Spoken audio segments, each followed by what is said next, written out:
He destroyed her in front of everyone who mattered. One sentence spoken with cold precision before a room full of silk and champagne, and Eliza Thornbridge's world collapsed like a house built on sand. Duke Adrian Blackmore didn't raise his voice. He didn't need to. "Miss Thornbridge is charming," he said, his eyes sliding past her as if she were wallpaper, but hardly suited for serious consideration in any meaningful capacity. The laughter that followed wasn't loud. It didn't have to be. That was 6 months ago. Now he's dying, delirious, calling her name in the dark, and somehow, impossibly, she's the only one who can save him. This is a story about pride that cuts deeper than any blade, about a woman who refused to stay broken, and a man who learned too late that cruelty has a cost. If you want to know how humiliation can birth something fiercer than hate, how a public execution can become a private war that neither side knows how to win, stay with me. And when you're done, drop a comment with your city. I want to see how far this story travels. The ballroom at Harrington House gleamed like the inside of a jewelry box. All gold leaf and crystal chandeliers, polished marble reflecting the glow of 100 candles. Women in silk gowns, the color of sapphires and rubies, moved across the floor like exotic birds, their laughter bright and sharp. Men in tailored evening coats stood in clusters, discussing investments and politics and bloodlines with the casual authority of people who'd never questioned their right to speak. Eliza Thornbridge stood near the refreshment table, trying to look like she belonged there. She didn't. Her dress was beautiful. She'd made sure of that, spending money she didn't really have on deep green silk that brought out the unusual amber of her eyes. But it wasn't right. The cut was last season's. The embroidery was just slightly too simple. And her gloves, though clean and white, lacked the buttery softness that came from Italian leather and generational wealth. "Miss Thornbridge." Lady Pemberton appeared at her elbow, smiling with the kind of warmth that never quite reached the eyes.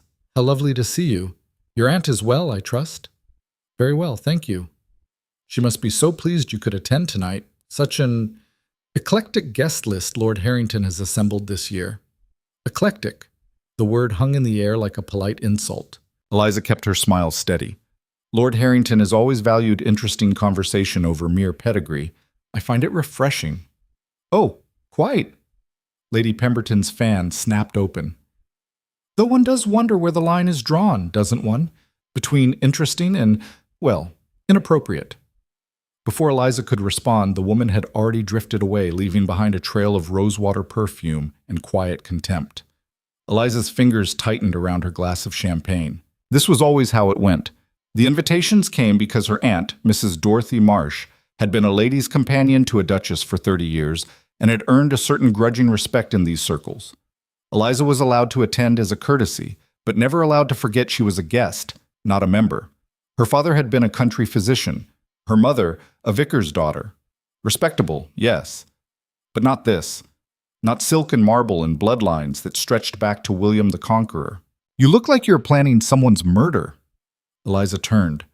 Thomas Waverley stood there, grinning, his bow tie already slightly askew even though the evening had barely begun. He was the third son of an earl, far enough down the line of succession that he could afford to be charming instead of strategic, and one of the few people in this room who'd ever spoken to her like a human being. "Only if I can get away with it," Eliza said. "Was it Lady Pemberton? Please say it was Lady Pemberton. I've been keeping a running list of her crimes against basic decency, and I'm hoping to publish it as a pamphlet." Despite herself, Eliza smiled. She called the guest list eclectic. Ah, her code for "why are there poor people here?" Thomas plucked 2 fresh glasses of champagne from a passing tray and handed her one. "You know what your problem is, Eliza? I'm sure you're about to tell me. You're too smart. It makes them nervous. They can handle pretty. They can handle charming. But pretty, charming, and smarter than their husbands. That's dangerous. Then perhaps I should try being stupid. Please don't. It's the only reason I show up to these things." He leaned in conspiratorially. "Besides, half these people are one bad investment away from selling off the family silver. The only difference between you and them is that you're honest about not having money." Eliza was about to respond when the energy in the room shifted. It was subtle. The way conversations paused mid-sentence, the way heads turned toward the entrance like flowers following the sun. Even the string quartet seemed to play a little softer. Duke Adrian Blackmore had arrived. He moved through the ballroom the way glaciers moved through valleys, slowly, inevitably, reshaping everything in his path. Tall, dark-haired, with features that looked like they'd been carved by someone who understood geometry better than warmth. His evening coat fit him like it had been borne on his shoulders. His cravat was perfectly tied. His boots were polished to a mirror shine. He looked, Eliza thought, like the kind of man who'd never had to ask for anything twice in his entire life. "Ah," Thomas murmured, "the Duke of Frost has graced us with his presence." "You call him that?" "Everyone calls him that, just not to his face." Thomas sipped his champagne. "Though I suppose when you own half of Derbyshire and have the Prime Minister on speed dial, metaphorically speaking, you can be as cold as you like." Eliza had seen Adrian Blackmore before, of course. At other events, always at a distance. He existed in a different atmosphere than she did. The kind of rarefied air where titles mattered more than personality and lineage trumped everything else. She'd never spoken to him. She'd certainly never expected him to look at her. But he did. Their eyes met across the ballroom, just for a second, maybe less, and something flickered in his expression. Surprise? Recognition? It was gone too quickly to name. He looked away, already in conversation with Lord Harrington, and Eliza felt something strange twist in her chest. Not attraction. She wasn't naive enough to mistake a glance for interest, but awareness. The unsettling sense of being seen, even for a moment, by someone who existed in an entirely different world. "Careful," Thomas said quietly. "That's a dangerous man to catch the attention of." "I didn't catch anything." He looked in my general direction for half a second. "That's half a second longer than he usually gives anyone." Thomas's voice had lost its lightness. "Adrian Blackmore doesn't do anything by accident, Eliza. Not even looking." Before she could answer, the crowd shifted again. Lord Harrington was making his way toward them, Adrian Blackmore in tow, along with several other men whose names Eliza vaguely recognized from the society pages. "Waverley!" Lord Harrington boomed. "There you are. I want you to meet, but you know the Duke, of course." "Your Grace." Thomas bowed slightly. Eliza curtsied, keeping her eyes lowered in what she hoped was appropriate deference. "And this," Lord Harrington continued, oblivious or deliberately obtuse, "is Miss Eliza Thornbridge, Mrs. Marsh's niece. Quite the sharp mind, this one. She was just telling me earlier about her thoughts on the railway expansion into the Northern Territories. Fascinating stuff." Eliza's stomach dropped. She had been talking to Lord Harrington about railways. He'd asked her opinion, and she'd answered honestly, forgetting for a moment that women weren't supposed to have opinions about infrastructure and economics. She'd thought he was genuinely interested. Now, seeing the slight smile on his face, she realized he'd been setting her up. Entertainment. A curiosity to show off to his more important guests. "Miss Thornbridge." Adrian's voice was cool, measured. He didn't offer his hand. "Lord Harrington mentioned your opinions. I confess I'm intrigued." It wasn't a compliment. The word opinions sat in his mouth like something distasteful. Eliza lifted her chin. "I hardly think my thoughts on railway expansion would interest a man of your stature, Your Grace. On the contrary." His eyes, pale gray like winter sky, fixed on her with unnerving intensity. "I find it refreshing when people speak confidently about subjects they don't fully understand. It's a rare kind of bravery." The words landed like a slap. Around them, the other men chuckled, polite, knowing laughter that said they'd seen this before. A woman overstepping. A duke putting her back in her place. Thomas shifted uncomfortably beside her. Eliza's face burned, but she kept her voice steady. "Then I'm sure Your Grace encounters such bravery frequently. After all, confidence without understanding seems quite common in drawing rooms and Parliament alike." The laughter stopped. Adrian's expression didn't change, but something cold flickered behind his eyes. "Clever. Tell me, Miss Thornbridge, do you always speak so boldly to people you've just met? Or is this performance specifically for my benefit?" "I wasn't aware I was performing, Your Grace. I was simply answering Lord Harrington's questions honestly. If honesty is considered performance in your circles, that explains quite a lot about the state of things." "Eliza," Thomas murmured. A warning, but she couldn't stop. The humiliation of being used as Lord Harrington's parlor trick, the weeks of subtle slights from people like Lady Pemberton, the constant reminder that she didn't belong. It all came rushing up like water behind a dam. The Northern Railway expansion is economically sound, she said, her voice clearer now, carrying. The initial investment is steep, yes, but the long-term benefits to trade and industry outweigh the costs. Unless, of course, one is more concerned with maintaining the status quo than with actual progress. But I suppose when one already owns half of Derbyshire, progress is less appealing than preservation. The silence that followed was absolute. Lord Harrington's face had gone red.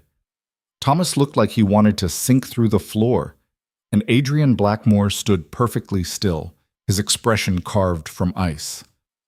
"I see," Adrian said finally. His voice was quiet, but it cut through the room like a knife. "Miss Thornbridge, you've made your position quite clear. Allow me to return the favor." He took a step closer. Not threatening exactly, but deliberate.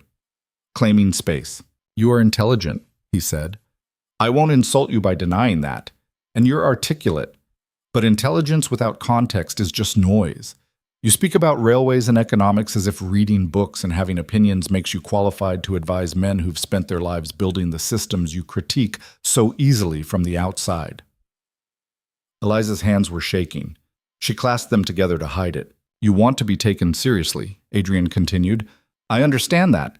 But serious consideration is earned, Miss Thornbridge. It's not given to clever girls who've read a few newspapers and mistake confidence for competence." "Your Grace," Thomas started. Adrian raised a hand. "Miss Thornbridge is charming," he said, his eyes never leaving hers. "Truly. And her passion is admirable. But she is hardly suited for serious consideration in any meaningful capacity. Not in matters of policy. Not in matters of business." He paused. "Not in any context that requires more than surface-level understanding." The words hung in the air like smoke. Eliza couldn't breathe, couldn't think. The entire room was staring at her, some with pity, some with barely concealed satisfaction at watching an upstart get taken down. Adrian Blackmore inclined his head slightly. A dismissal.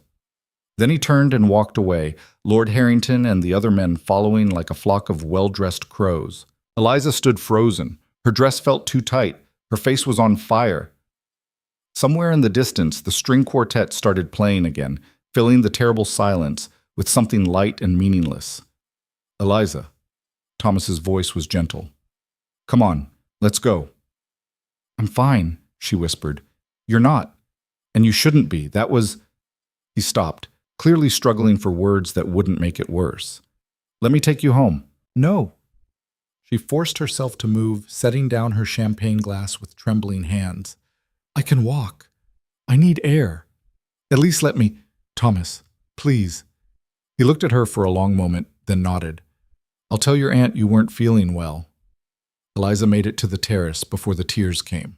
She stood in the cold night air, gripping the stone balustrade, and let herself fall apart in small, silent pieces. Not because Adrian Blackmore had humiliated her, though he had, thoroughly and deliberately, in front of everyone who mattered, but because part of her, a traitorous, foolish part, had thought for just a moment that when he looked at her across the ballroom, he'd seen something real. Instead, he'd seen exactly what everyone else did, someone who didn't belong. Mchas. The carriage ride home was a blur. Eliza dismissed her aunt's driver at the corner and walked the last 2 blocks to their townhouse, needing the cold and the movement to calm the storm inside her chest. The streets were quiet this late, just the occasional carriage rattling past, the gas lamps casting yellow pools on the cobblestones. Their home was respectable but modest, 3 stories, narrow, wedged between a solicitor's office and a boarding house for clerks. Nothing like the grand estates in Mayfair, but it was theirs, or at least her aunt's, bought with 30 years of service and careful savings. Mrs. Dorothy Marsh was waiting in the parlor when Eliza came in. She was a small woman, thin and upright as a birch tree, her gray hair pinned in a style that had been fashionable 40 years ago and never updated. She looked up from her needlework as Eliza entered, her eyes sharp behind wire-rimmed spectacles. "You're home early." "I didn't feel well." The lie came automatically. "I see." Her aunt set down the needlework. "Thomas Waverley sent a note. He said you weren't feeling well. He also said the Duke of Blackmore spoke to you." Eliza's throat tightened. "It was nothing." "Eliza." That tone, the one that meant her aunt already knew or had guessed, and wouldn't accept deflection. Eliza sank into the chair by the fire. He humiliated me. In front of everyone. I spoke out of turn and her voice cracked. He made sure everyone knew exactly where I stood, which is nowhere. Mrs. Marsh was silent for a long moment. Then she stood, crossed to the sideboard, and poured 2 small glasses of sherry. She handed one to Eliza and sat down across from her. Tell me what happened. All of it. So Eliza did. The conversation about railways, Lord Harrington's obvious setup, her own foolish pride in responding instead of staying silent, and Adrian Blackmore's cold, precise dismantling of her in front of the entire room. When she finished, her aunt was quiet. He's right, you know, Mrs. Marsh said finally. Eliza looked up, stung. Not about your intelligence, not about your worth. Her aunt's voice was firm. But about how the world works. You are smarter than half the men in that room, Eliza. Probably more than half. But intelligence doesn't matter if you don't understand the game being played. I don't want to play games. Then you'll lose. Every time. Mrs. Marsh sipped her sherry. I spent 30 years as a companion to the Duchess of Rothwell. Do you know what I learned? That power isn't about being right.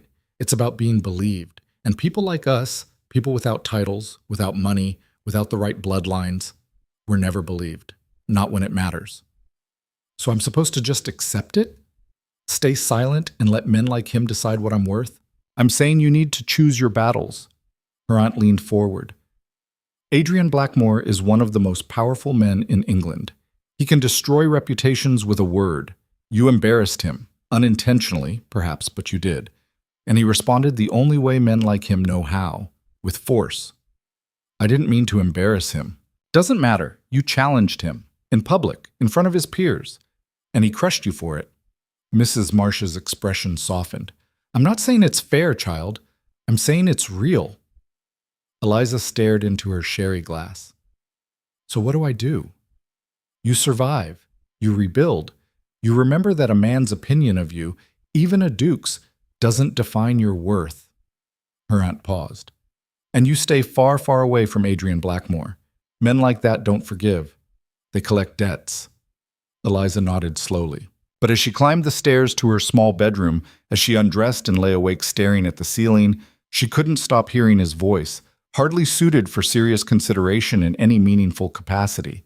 And beneath the humiliation, beneath the anger, was something else. A cold, hard certainty settling in her bones like iron. She would never forgive him. Not for the words, but for making her believe, for one brief, stupid moment, that she might have been wrong about how the world saw her. Adrian Blackmore had taught her a lesson tonight, just not the one he'd intended. The weeks that followed were a special kind of torture. News of Eliza's public humiliation spread through society like wildfire. Not because it was particularly shocking, women were put in their place all the time, but because it had been delivered by Adrian Blackmore, and anything the Duke did was worthy of gossip. Invitations stopped coming. The few social events Eliza did attend were worse. She could feel the stares, hear the whispers that stopped when she walked past. Lady Pemberton actually smiled at her once, a real smile, full of satisfaction, as if to say, I told you this would happen. Even Thomas Waverley kept his distance. Not because he wanted to, Eliza suspected, but because being seen with her had become socially dangerous. She told herself she didn't care. She threw herself into her studies, reading everything she could find about economics, politics, philosophy. Her aunt's small library became a sanctuary. If she couldn't be accepted in their world, she'd build her own, one where intelligence mattered more than bloodlines. But late at night, alone in her room, the anger would come, not just at Adrian Blackmore, at herself, for caring, for letting his words cut so deep, for still, against all logic, replaying that moment their eyes met across the ballroom and wondering what he'd seen. Winter settled over London like a gray blanket. The social season ended. The aristocracy scattered to their country estates, and the city became quieter, darker, easier to hide in. Eliza convinced herself she was healing. Then the letter came. It arrived on a Tuesday morning in late November, delivered by a private courier wearing livery Eliza didn't recognize. Her aunt brought it to the breakfast table, turning the envelope over in her hands. It's addressed to you. No return address. Eliza opened it. The paper was heavy, expensive, the handwriting precise. Miss Thornbridge, the Duke of Blackmore is gravely ill. He has been calling for you in his delirium. We do not know why. If you have any compassion, any mercy, please come. His condition worsens by the hour. Blackmore Estate, Derbyshire. Mrs. Harriet Cole, housekeeper. Eliza read it twice, then a third time. What is it? Her aunt asked. Eliza handed her the letter. Mrs. Marsh's face went pale. This must be some kind of... No, this is real. She looked up. Eliza, you can't go. I know. He destroyed you, publicly, deliberately. I know. And now he's dying and calling for you? It makes no sense. It could be a trap, another humiliation. I know all of that, Aunt Dorothy. Eliza stood, her chair scraping against the floor. But they wouldn't send a courier all the way from Derbyshire for a joke. Then let him die calling your name. He earned it. The words should have felt satisfying. They didn't. Eliza walked to the window, staring out at the gray London morning. Carts rattled past. A woman swept the steps of the house across the street. Normal life, continuing as if the world hadn't just tilted sideways. What if I go? She said quietly. Not for him. For me. I don't understand. He made me small, Aunt Dorothy. He made me feel like everything I thought about myself was wrong. Eliza turned. But what if I go to his deathbed and look him in the eye? What if I'm the one with the power this time? Eliza, I'm not going to save him. I'm not going to forgive him. Her voice was steady now, certain. But I'm going to stand there while he dies and know that I was strong enough to face the man who tried to break me. Mrs. Marsh stared at her. That's either very brave or very foolish. Probably both. And if he recovers? If this is all some fever dream and he wakes up and you're there? Then I'll leave. But at least I'll know I wasn't afraid. Her aunt was quiet for a long time. Finally, she sighed. You're more stubborn than your mother ever was. Is that a yes? It's a, you're going to do what you want regardless of what I say, so I might as well help you pack. Mrs. Marsh stood. But Eliza, promise me something. What? Don't let him hurt you again. Whatever happens in Derbyshire, don't give him that power. Eliza nodded. But as she climbed the stairs to pack her small traveling case, she wondered if that was a promise she could keep. The journey to Derbyshire took 2 days. Eliza traveled by public coach, changing routes in small market towns, watching the landscape shift from London's smoke and brick to rolling hills and bare winter trees. The other passengers were merchants, clerks, a governess traveling to a new position, no one who would recognize her or care who she was. It was a relief. She spent the hours staring out the window, trying not to think about what she'd find at the end of this journey. But her mind kept circling back to Adrian Blackmore's face in the ballroom, the cold precision of his words, the way he'd looked at her like she was something to be categorized and dismissed. And now he was dying, calling her name. It made no sense, unless... A thought struck her, ugly and unwelcome. What if this wasn't about her at all? What if in his delirium, fevered and half-mad, Adrian Blackmore had simply called out for someone? Anyone. And the housekeeper had latched on to Eliza's name because she was the last woman he'd publicly destroyed? What if she was traveling 2 days to Derbyshire for nothing? Too late now, she thought grimly. The coach arrived at the village of Blackmore Cross just after sunset on the second day. It was a small place, barely more than a cluster of stone cottages around a church and a coaching inn. Beyond it, rising like something out of a Gothic novel, was Blackmore Estate. Even in the fading light, it was imposing. A sprawling manor house of dark stone, all sharp angles and tall windows, surrounded by bare trees and winter-brown fields. Smoke rose from several chimneys. Lights glowed in a few windows. But there was something lonely about it, something that felt less like a home and more like a fortress. Eliza hired a cart from the inn to take her the last mile up the winding drive. The housekeeper was awaiting at the entrance, a tall, thin woman in her 50s with iron-gray hair and the kind of face that had forgotten how to smile. Miss Thornbridge? Yes? I'm Mrs. Cole. Thank you for coming.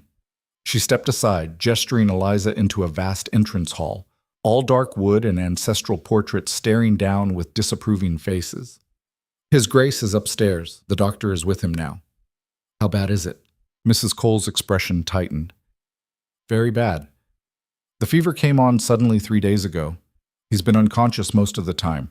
When he wakes, he's not himself. And he's been calling for me? Your name. Yes. Mrs. Cole led her up a wide staircase, their footsteps echoing. I don't know why, Miss Thornbridge. His Grace has never mentioned you before, but he's been asking for you since the fever started. They stopped outside a heavy oak door. Voices murmured inside, a doctor's, calm and clinical. One thing you should know, Mrs. Cole said quietly. The Duke is not a kind man. Even before this, he was... She hesitated. Difficult. But whatever happened between you, and I won't ask, he needs you now. I don't understand it. But he does. Before Eliza could respond, Mrs. Cole opened the door. The room was large, dominated by a massive four-poster bed draped in dark curtains. A fire burned in the hearth. Candles flickered on the bedside table. And in the bed, barely visible beneath heavy blankets, was Adrian Blackmore. He looked nothing like the man who'd humiliated her. His face was pale, almost gray. His dark hair was damp with sweat. His breathing was shallow and uneven. The doctor, an older man with tired eyes, looked up as they entered. You're Miss Thornbridge? Yes. Dr. Matthews? I'll be frank, I don't know if he'll make it through the night. The fever won't break. We've tried everything. He glanced at the bed. But he keeps calling for you. I don't know if it'll make a difference, but perhaps hearing your voice will help. Eliza stepped closer, her heart pounding. Up close, Adrian looked smaller than she remembered, vulnerable in a way that seemed impossible for someone who'd wielded so much power. His hands were clenched on top of the blankets, knuckles white. Eliza, he muttered, his eyes still closed. I'm sorry. I'm sorry. Please. The words hit her like a physical blow. Dr. Matthews exchanged a glance with Mrs. Cole. He's been saying that for hours. Eliza stood frozen. This was what she'd come for, to see him weak, to prove she was stronger than his cruelty. But standing here, watching him fight for breath, hearing him beg forgiveness in his sleep, this wasn't power. This was just suffering. Leave us, she said quietly. Miss Thornbridge, please, just for a few minutes. Dr. Matthews hesitated, then nodded. He and Mrs. Cole left, closing the door behind them. Eliza pulled a chair close to the bed and sat down. I'm here, she said. Not kindly, just factual. I don't know why you called for me. I don't know what you want, but I'm here. Adrian's eyes opened. They were clouded with fever, unfocused, but they found her face. Eliza, he whispered, you came. Don't read too much into it. His hand moved, weak, trembling, reaching toward her. She didn't take it. You destroyed me, she said, her voice low and fierce. In front of everyone. You made me feel worthless. So if you think I'm here to hold your hand and tell you it's okay, you're wrong. I know. His voice was barely audible. I know what I did. Then why? Why call for me? Adrian's eyes closed again. For a moment she thought he'd slipped back into unconsciousness. But then he spoke. So quietly she had to lean in to hear. Because you were right. About everything. And I was afraid. Eliza went still. I saw you, Adrian continued, his words slurred with fever. And I knew. I knew you were dangerous. Not because you were wrong. Because you were right. And smart. And everything I couldn't control. So you broke me instead. Yes. The word was a confession. I'm sorry. I'm so sorry, Eliza. I don't deserve, I know I don't, but please, don't let me die like this. Don't let me die a coward. Something cracked open in Eliza's chest. Not forgiveness, not yet, but understanding. She looked at this man, this powerful, arrogant duke who'd humiliated her, and saw something she recognized. Fear. The same fear she'd felt every time she walked into a ballroom full of people who'd already decided she didn't belong. Adrian Blackmore had been afraid of her, and he destroyed what he feared. I won't let you die, Eliza said finally. Not gently, but with certainty. But not because you deserve it, because I refuse to let you off that easy. You're going to live, Adrian, and you're going to face what you did. His hand found hers, weak, trembling. She didn't pull away. "Stay," he whispered. "I'm not going anywhere." And as the fever burned and the night stretched on, Eliza Thornbridge sat beside the man who'd tried to break her and began the long, impossible work of deciding whether some people could be saved from themselves. The fever didn't break that night, or the next. Eliza stayed. She told herself it was stubbornness, that she'd come all this way and wouldn't leave until she'd seen this through. But somewhere around the third sleepless night, listening to Adrian's ragged breathing in the darkness, she stopped lying to herself about why she was still there. It wasn't forgiveness. It wasn't even compassion, not really. It was the need to understand how someone could destroy another person so completely and then beg for their presence in the same breath. Dr. Matthews came and went, shaking his head each time. The fever should have broken by now. His body's fighting something we can't see. He'd started leaving laudanum by the bedside, small brown bottles that Eliza measured out in careful doses when Adrian's pain became too much. Mrs. Cole brought food that Eliza barely touched, tea that went cold, fresh linens that smelled like lavender and wood smoke. "You should rest, Miss Thornbridge," the housekeeper said on the fourth morning, her voice softer than before. "You'll make yourself ill." "I'm fine." "You haven't slept in 3 days." "Neither has he." Eliza wrung out a cloth in cool water, pressed it to Adrian's forehead. His skin was still burning. "When the fever breaks, I'll rest." Mrs. Cole lingered in the doorway. "May I ask you something?" Eliza didn't look up. "If you must." "Why did you come? After what he did to you in London? And yes, I know about it. The servants talk, Miss Thornbridge. They always do." She paused. "He humiliated you, publicly, cruelly. So why are you here?" Eliza's hand stilled on the cloth. "I don't know anymore." It was the truth. She'd come to prove she was stronger than his cruelty, to stand over him and feel nothing. But sitting here hour after hour, watching him fight for breath, hearing him whisper apologies in his sleep, it had become something else, something she didn't have words for yet. "He's not a good man," Mrs. Cole said quietly. "But he's not entirely bad either, just broken in ways he doesn't know how to fix." "Aren't we all?" The housekeeper smiled faintly. "Perhaps. But most of us don't have the power to break others in the process." She turned to leave, then stopped. "There's something you should know, Miss Thornbridge, about why he was alone when the fever came." Eliza looked up. "His family, what's left of them, they don't visit. His father died when he was 12, drinking himself to death, though we called it heart failure. His mother remarried within a year and moved to France. Haven't seen her in a decade." Mrs. Cole's voice was matter-of-fact, but there was an edge to it. "He has cousins, distant relatives who'd inherit if he died. But none of them would cross the street to save him, let alone travel to Derbyshire. So you sent for me." "I sent for everyone I could think of. You're the only one who came." Mrs. Cole met her eyes.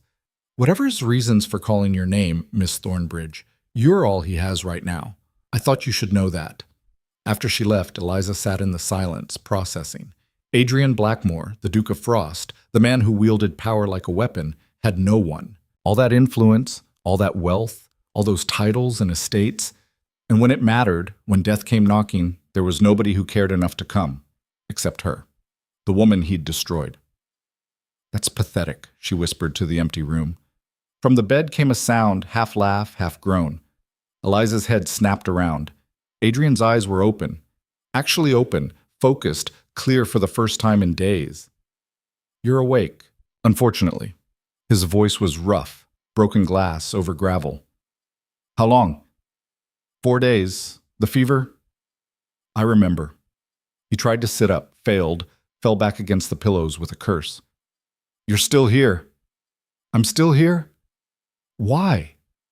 Eliza stood, crossed to the window. Outside, weak winter sunlight struggled through gray clouds. The grounds of Blackmore Estate stretched out like something from a painting. Bare trees, frozen gardens, everything dead or sleeping. "Mrs. Cole tells me I'm the only one who came when you were dying." "That sounds about right." "She also said you have family, cousins, people who'd inherit. People who'd throw a party if I died, you mean?" Adrian's laugh was bitter. "I'm not well liked, Eliza. I'm sure that's not a surprise." No. But I thought men like you always had allies. People who needed you. Need and care are different things. He was quiet for a moment. You didn't answer my question. Why are you still here? Eliza turned to face him. Because you called for me. Because you apologized. Because... She stopped, searching for honesty. Because I needed to know if any of it was real. And? I don't know yet. Adrian closed his eyes. Even that small conversation seemed to have exhausted him. But when he spoke again, his voice was steadier. In the ballroom. That night. I knew what I was doing, Eliza. It wasn't an accident. It wasn't heat of the moment. He opened his eyes, met hers. I destroyed you on purpose. The words should have hurt. They didn't. Maybe because she'd already known. Why? Because you scared me. I'm a woman with no title, no money, no power. How could I possibly scare you? Because you didn't need any of that to be formidable. Adrian's hands clenched on the blankets. You walked into that ballroom like you belonged there. Not because of who your family was or what you owned, just because of who you were. And when you spoke about the railways, about economics, you weren't performing. You weren't trying to impress anyone. You just knew. And you didn't apologize for it. So you punished me. Yes. No hesitation. I saw you and I wanted... He stopped, jaw tight. What? To know you. To talk to you without all the performance. Without the titles and the expectations and the constant calculation of who's important and who isn't. His voice dropped. But I couldn't, because men like me don't get to just want things. We have responsibilities, bloodlines to maintain, estates to preserve. Marriage is a transaction, not a choice. And you, I'm not a suitable transaction. No, you're not. Adrian looked at her, something raw in his expression. But you're real, and I haven't met anyone real in so long I'd forgotten what it felt like. Eliza's chest tightened. So you destroyed what you couldn't have. Better than wanting it forever. He laughed, sharp and self-loathing. I told myself I was protecting you, that being associated with me would ruin you eventually anyway, so better to do it quickly, clean break. But that was a lie. I was protecting myself. The silence stretched between them like a chasm. Finally, Eliza spoke. You're right about one thing. That was pathetic. Adrian's eyes widened slightly. Surprise, maybe, or respect. I know. And cruel. I know that too. And you can't take it back. Those words, that humiliation, it's done. I can't unknow what you said. I can't unfeel what it did to me. I understand. Do you? Eliza stepped closer to the bed. Because from where I'm standing, you're still the Duke of Blackmore. Still powerful. Still surrounded by all this. She gestured at the enormous room, the expensive furniture, the ancestral portraits on the walls. When you recover, you'll go back to London, and nothing will have changed. But I'm the one everyone will remember as the girl who got put in her place. That follows me forever. Then let me make it right. How? You can't undo it. No, but I can tell the truth. Adrian struggled to sit up again, this time managing to prop himself against the headboard. Sweat beaded on his forehead from the effort. I can tell them I was wrong, that you were brilliant and I was threatened, that I lied because I was a coward. They'll never believe you. Probably not, but I'll say it anyway. Eliza stared at him. Why would you do that? Because you deserve it, and because dying makes you realize how much of your life you've wasted protecting things that don't matter. He met her eyes. I don't know if I'll survive this, Eliza. Dr. Matthews won't say it, but I can see it in his face. So if these are my last days, I want to spend them being honest, even if it's too late. Something shifted in Eliza's chest. Not forgiveness. She wasn't ready for that. But possibility. The fragile, terrifying possibility that people could change, that cruelty could be followed by something else. She pulled the chair closer, sat down. Tell me about your father. Adrian blinked. What? Mrs. Cole said he died when you were 12, drinking. She said you called it heart failure, but everyone knew. Why do you want to know about that? Because I'm trying to understand how someone becomes you, and if there's any of that 12-year-old boy left. Adrian was quiet for a long time. When he finally spoke, his voice was different. Younger, somehow. Unguarded. He was a bastard, he said. Charming in public, vicious at home. My mother loved him anyway, or convinced herself she did.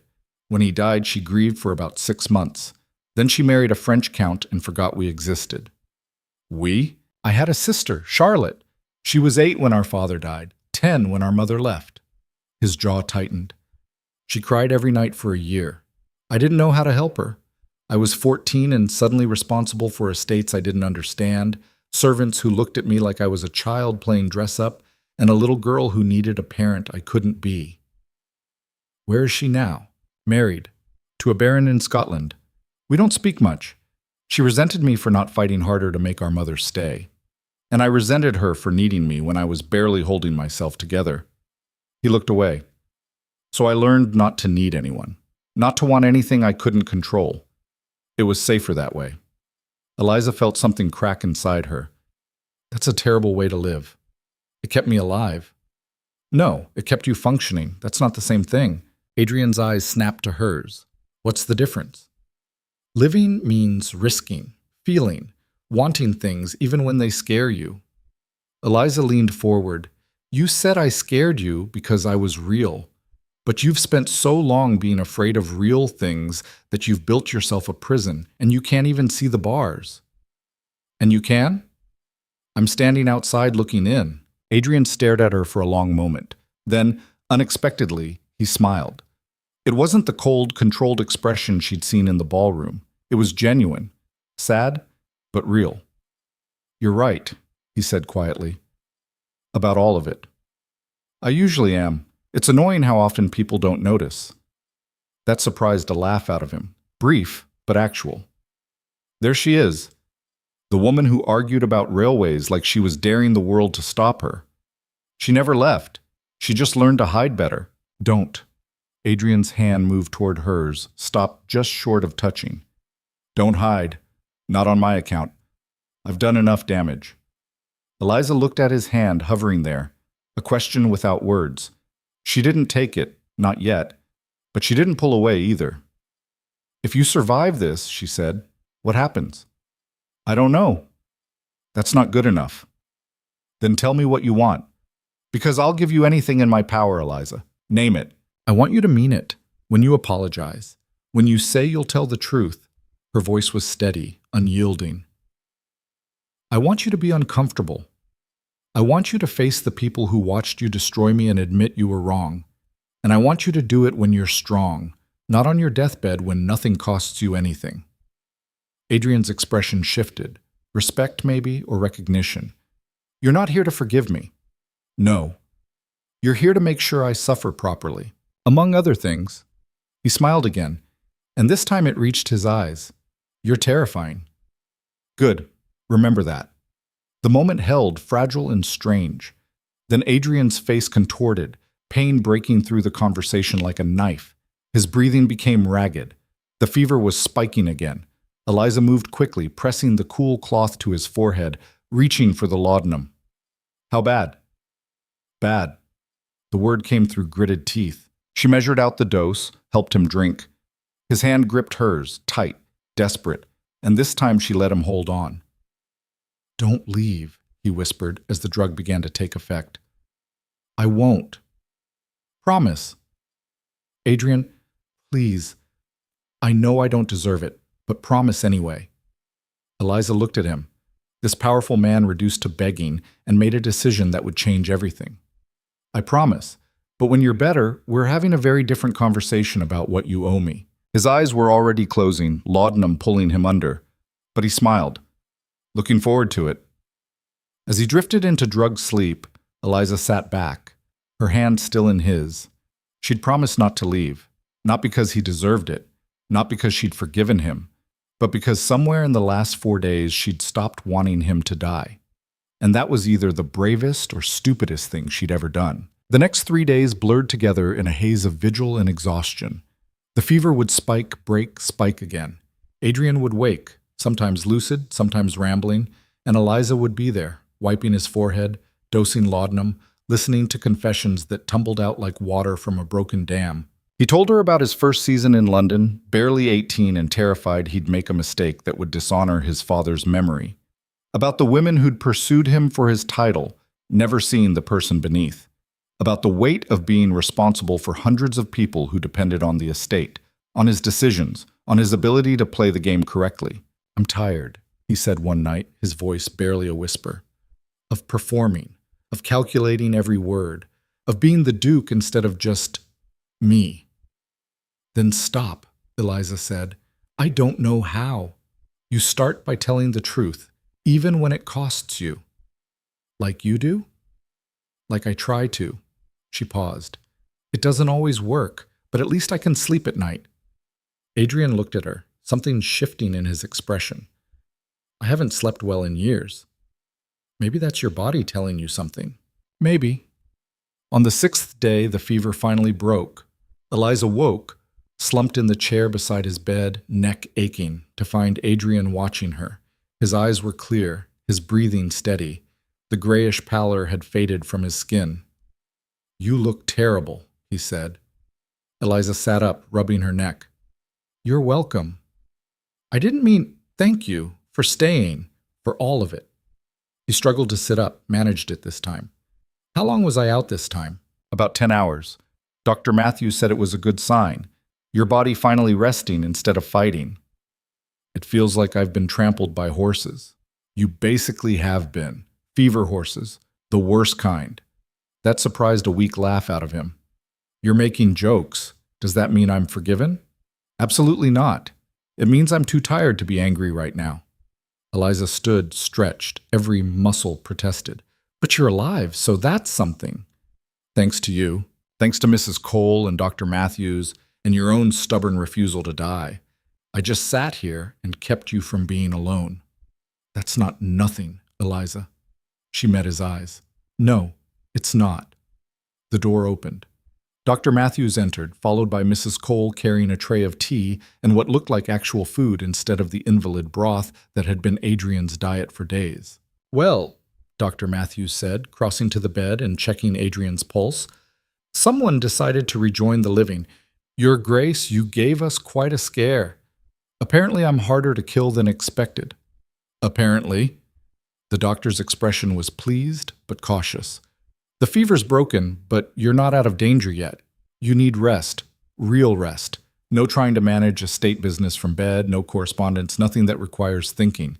Your body needs time to heal." "How much time?" "Weeks. Maybe a month before you're strong enough to travel." Adrian's jaw tightened. "I have responsibilities." "That will wait," Dr. Matthews said firmly, "or you'll relapse. And next time we might not be so lucky.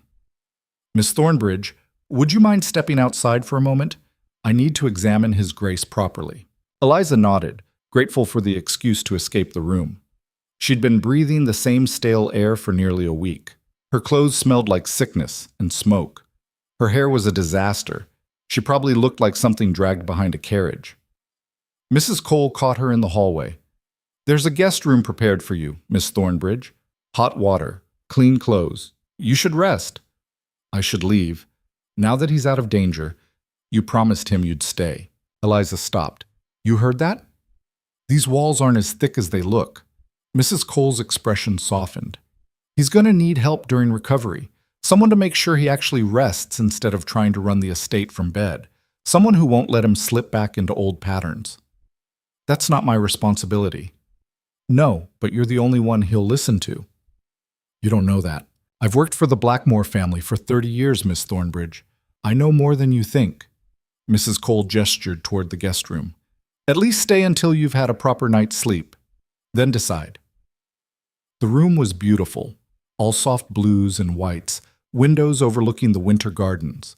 A copper bath had been drawn, steam rising, clean clothes laid out on the bed. Not her clothes, they were too fine, too expensive, but close enough to her size. Eliza sank into the bath and felt 6 days of exhaustion start to dissolve. She'd done what she came for. Adrian was alive. She'd proven she was strong enough to face him. She could leave now with her head high. But as she closed her eyes, letting the hot water ease the knots in her shoulders, she heard his voice. "Don't leave. Promise." And her own response, "I promise." Damn it, she'd meant it. Even knowing it was foolish, even knowing it complicated everything, she'd meant it. Eliza stayed in the bath until the water went cold. Then she dressed in the borrowed clothes, a simple day dress in deep burgundy that actually fit remarkably well, and stood at the window looking out at the frozen grounds. She could leave, break the promise, go back to London and her quiet life, or she could stay, keep the promise, and find out what happened when you gave someone like Adrian Blackmore a second chance. The knock on the door interrupted her thoughts. "Miss Thornbridge?" Mrs. Cole's voice. "His Grace is asking for you." Of course he was. Eliza found Adrian propped up in bed, looking significantly better than he had that morning. He'd been washed, his hair was combed, and someone had shaved him. He looked almost human again. "Dr. Matthews says I'll live," he said as she entered. "Apparently I have you to thank for that. And him, and Mrs. Cole, and your own constitution. Always deflecting credit." Adrian watched her settle into the chair beside the bed. Different chair now. Someone had brought in something more comfortable. "You're wearing different clothes." "Mine were disgusting. Mrs. Cole found these." "They suit you." "Thank you." Silence fell. Awkward in a way it hadn't been when he was dying. Death made things simple. Recovery made them complicated. "You're planning to leave," Adrian said finally. "Aren't you?" "I should. But you promised you'd stay." "I promised I wouldn't leave while you were dying. You're not dying anymore." "Technically true." He shifted against the pillows, wincing. "But I'm hoping you'll stay anyway." "Why?" "Because I'm not finished apologizing. Because I want to prove I meant what I said. Because—" He stopped, frustration crossing his face. "Because I don't want you to go. Is that honest enough?" Eliza studied him. "What happens if I stay, Adrian? You recover. We become, what, friends? You apologize to London society, they ignore it or mock you for it, and nothing really changes except now we're both uncomfortable around each other?" "Maybe. Or maybe something else." "What else?" "I don't know yet, but I'd like the chance to find out." "That's not a plan." "No, it's a hope." Adrian met her eyes. "You told me to stop performing, to tell the truth even when it costs me. So here's the truth. I don't know what happens next. I don't know if I can change enough to deserve your forgiveness. I don't even know if forgiveness is what I'm asking for. But I know that for the first time in years, I want to try, to be better. And I can't do that alone." Eliza felt something shift in her chest. Not forgiveness. She still wasn't ready for that. But something softer. Something that scared her almost as much as his original cruelty had. Hope was dangerous. It made you vulnerable. It meant caring about outcomes you couldn't control. But maybe that was the point. "If I stay," she said slowly, "things are going to be different." "How?" "You don't get to dictate terms. You don't get to control the narrative. And if at any point you slip back into being the Duke of Frost, if you even start to use your power against me or anyone else the way you did in that ballroom, I'm gone. No second chances. No explanations. Just gone." Adrian nodded. "Fair. And you're going to write letters to everyone who was in that ballroom, explaining what you did, why you did it, and that you were wrong." His face paled slightly. "Eliza, no negotiating. You said you'd tell the truth. Prove it. That will destroy my reputation." "Good. Maybe you'll understand what it felt like." The words landed hard. Adrian flinched, but he didn't argue. "All right," he said quietly. "I'll do it. When you're strong enough to mean it, not now, not when you're weak and grateful to be alive, when you're back to full strength and it actually costs you something. You really are terrifying. You should have thought of that before you called for me." Adrian smiled, fragile but real. "I'm glad I did. Call for you, I mean. Even if I don't remember doing it. Mrs. Cole said you were delirious. I was. But apparently my subconscious is smarter than my conscious mind. It knew who I needed." Eliza stood. "I'm going to get some air, walk the grounds, think." "About whether to stay?" "About a lot of things." She paused at the door. "Rest, Adrian. Actually rest. Because if I stay, you're going to need your strength for what comes next."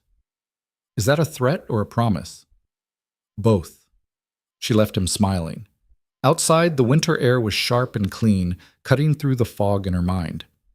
Eliza walked through the bare gardens, past frozen fountains and skeletal trees, trying to process everything that had happened in the last week. She'd come to Blackmore Estate to prove she was stronger than cruelty. Instead, she'd found something more complicated. A man who was terrible and broken and honest in his awfulness. A situation that had no easy answers. And a choice that would define everything that came after. Stay or go, forgive or walk away, risk hoping or protect herself. The sun was setting when she finally made her decision, pink and gold light spilling across the frozen grounds, turning everything briefly beautiful.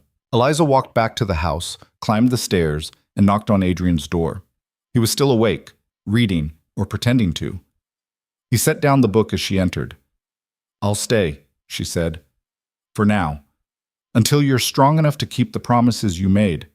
Relief flooded his face. "Thank you." "Don't thank me yet. This isn't forgiveness, Adrian. This is probation. You're going to earn back every bit of trust you destroyed, and it's going to be harder than dying." "I understand." "Do you?" "Because I'm not the girl who walked into Harrington House hoping to be accepted. That girl is gone. You killed her." Eliza's voice was steady, unflinching. "What's left is someone who knows exactly what you're capable of, who won't give you the benefit of the doubt, who will hold you accountable for every word, every action, every choice." Adrian nodded slowly. "Good. I don't want the benefit of the doubt. I want the truth." "Then that's what you'll get." She turned to leave. "Eliza?"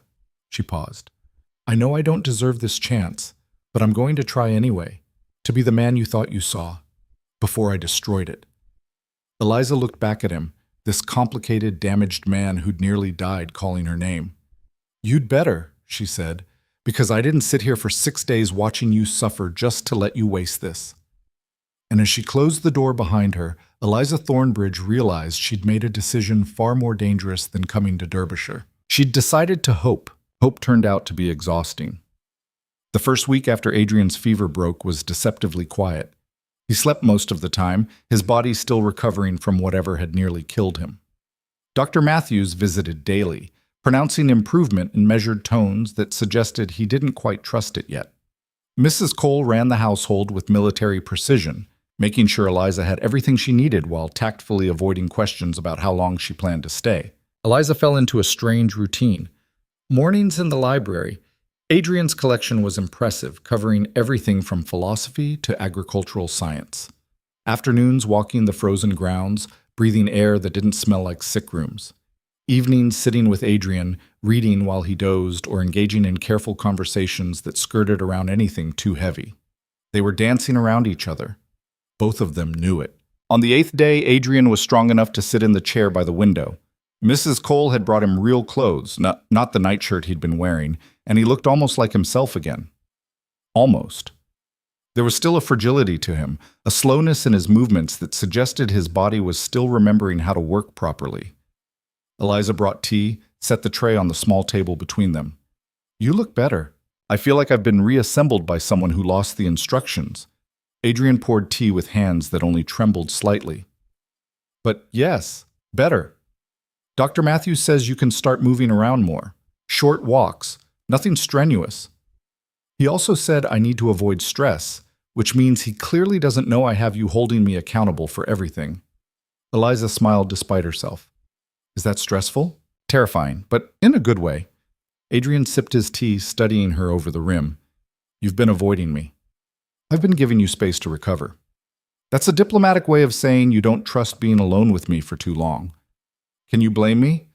"No." He set down his cup. "But we can't keep tiptoeing around each other forever.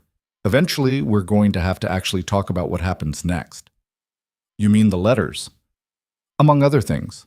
Eliza leaned back in her chair. "What other things?" "Us. This. Whatever we're doing here." Adrian gestured vaguely between them.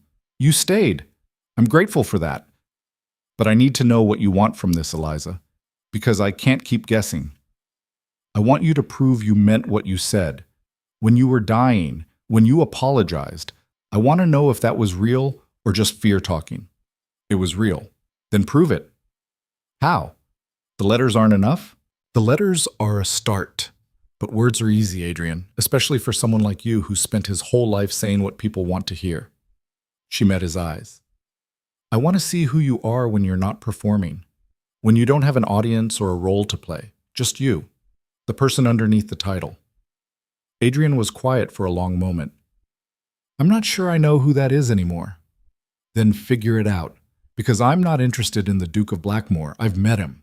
He's a bastard. That startled a laugh out of him. Rough, but genuine. Fair assessment. So who's Adrian? Without the title, without the expectations, without all the armor you've built up. Who is he? Honestly, I don't know. The armor went on so young, I'm not sure there's anything left underneath. There has to be. Otherwise, you wouldn't have called for me when you were dying. The Duke of Blackmore would have called for his solicitor or his estate manager, someone useful. But you called for me. I told you, I was delirious. Delirium strips away the performance, Adrian. It shows what's underneath. And underneath, apparently, is someone who knew he needed me, who knew he'd hurt me and wanted, what, absolution? Understanding? I don't know, Adrian said quietly. Maybe just to not die alone and hated. The honesty of it hit Eliza like a punch to the chest. You're not hated, she said. Aren't I? You said it yourself, I'm a bastard. I destroyed you for no good reason. I've spent years using power as a weapon. What's there to like, let alone not hate? The fact that you know it, that you can see what you've done and call it what it is instead of justifying it. Eliza paused. Most people who do terrible things convince themselves they had good reasons. You're not doing that. That's a low bar for redemption. It's a start, and starts matter. Adrian looked at her, something shifting in his expression. You really believe people can change? I believe they can try. Whether they succeed, that depends on how badly they want it and how willing they are to do the work. And what's the work? For me, I mean. Uncomfortable honesty, accountability, giving up control. Eliza stood, crossed to the window. Outside, the first snow of the season was starting to fall, tiny flakes drifting down like ash. You've spent your whole life building walls, Adrian, to protect yourself, to maintain power, to keep people at a distance. You're going to have to tear them down, and that's going to hurt worse than the fever did. You're not making this sound appealing. It's not supposed to be appealing. It's supposed to be necessary. Adrian pushed himself to his feet, slower than he probably wanted, using the chair arm for support. He crossed to stand beside her at the window. I'll do it, he said. Whatever it takes. I'll tear down the walls. I'll write the letters. I'll figure out who I am underneath all of this. He gestured at himself, the room, everything. But I need you to promise me something. What? Don't give up on me. Even when it gets hard. Even when I fail. Because I will fail, Eliza. I've been performing for so long I don't know how to stop. I'm going to slip back into old patterns. I'm going to say the wrong thing or do the wrong thing or hurt you without meaning to. His voice was raw. But don't give up. Not yet. Give me a real chance to figure this out.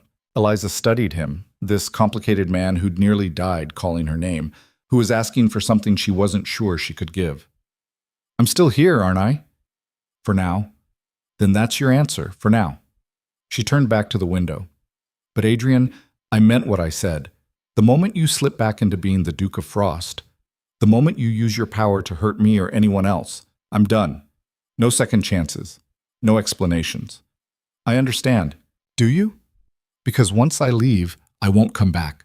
Not for deathbeds, not for apologies, not for anything. You get one chance at this. We both do. Adrian nodded slowly. Then I'll make it count. The snow was falling harder now, coating the grounds in white.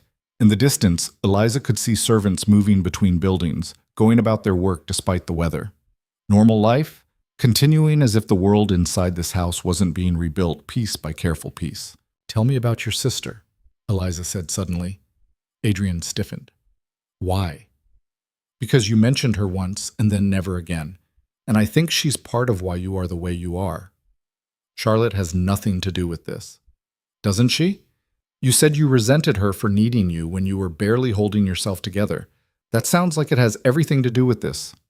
Adrian was quiet for so long Eliza thought he wouldn't answer. Then he sighed. She was 8 when our father died, 10 when our mother left. And I was supposed to take care of her, be the parent she didn't have. But I was 14, Eliza. I didn't know how to be a parent. I could barely take care of myself. So what happened? I failed her, over and over. She'd cry and I'd tell her to stop. She'd ask about our mother and I'd tell her to forget her. She needed someone to tell her it would be okay, and instead she got me. Cold, distant, focused on the estate because that was something I could control. You were a child yourself. That's not an excuse. She needed me and I wasn't there. Not really. So she learned not to need anyone. Married the first man who showed her kindness and moved to Scotland where she wouldn't have to see me and be reminded of everything I couldn't give her. His voice was flat, emotionless. I haven't seen her in 6 years. She sends birthday greetings. That's it. Have you tried to fix it? How? Sorry I was a terrible substitute parent when I was 14. That doesn't undo the damage. No. But it's honest. And sometimes that's enough to start building something different. Adrian looked at her. Is that what we're doing? Building something different? I don't know yet. Ask me again in a month. Will you still be here in a month? That depends on you. The conversation was interrupted by a knock on the door. Mrs. Cole entered, her expression tight. Your Grace, there's a visitor, Lord Marcus Thornfield. He says it's urgent estate business and he needs to speak with you immediately. Adrian's face went carefully blank. Marcus is here? Yes, Your Grace. I told him you were recovering and couldn't be disturbed, but he was quite insistent. Of course he was. Adrian straightened, visibly pulling the Duke around himself like armor. Show him to the study. I'll be down in a moment. Your Grace, Dr. Matthews said... I know what he said, but Marcus wouldn't come all the way from London unless it was important, or unless he's checking to see if I'm actually dying so he can start planning his inheritance. Eliza's stomach dropped. Your cousin. First cousin? Son of my father's brother? And next in line if I die without an heir. Adrian's voice had gone cold, controlled. We're not close. I gathered that from the way you just transformed into someone else. He looked at her sharply. What? The armor. You just put it back on. One mention of family business and the Duke of Blackmore returned. I watched it happen. Adrian's jaw tightened. I have to. Marcus is... This isn't a conversation I can have without protection. Then maybe I should come with you. Absolutely not. Marcus is a snake. I'm not exposing you to that. I'm not asking permission, Adrian. I'm telling you I'm coming. Eliza met his eyes. Because you need someone in that room who'll see through the performance, who'll remind you that you promised to tear down the walls, not rebuild them the second things get uncomfortable. Eliza, is he dangerous? Physically, I mean? No, just ambitious and cruel, but that's enough. Then I can handle it. And so can you, without the armor. She paused. Unless you're afraid of him. That landed. Adrian's eyes flashed. I'm not afraid of Marcus. Then prove it. Have the conversation as yourself, not as the Duke. You don't understand what you're asking. I understand perfectly. I'm asking you to do exactly what you promised, to stop performing, to be real. Eliza stepped closer.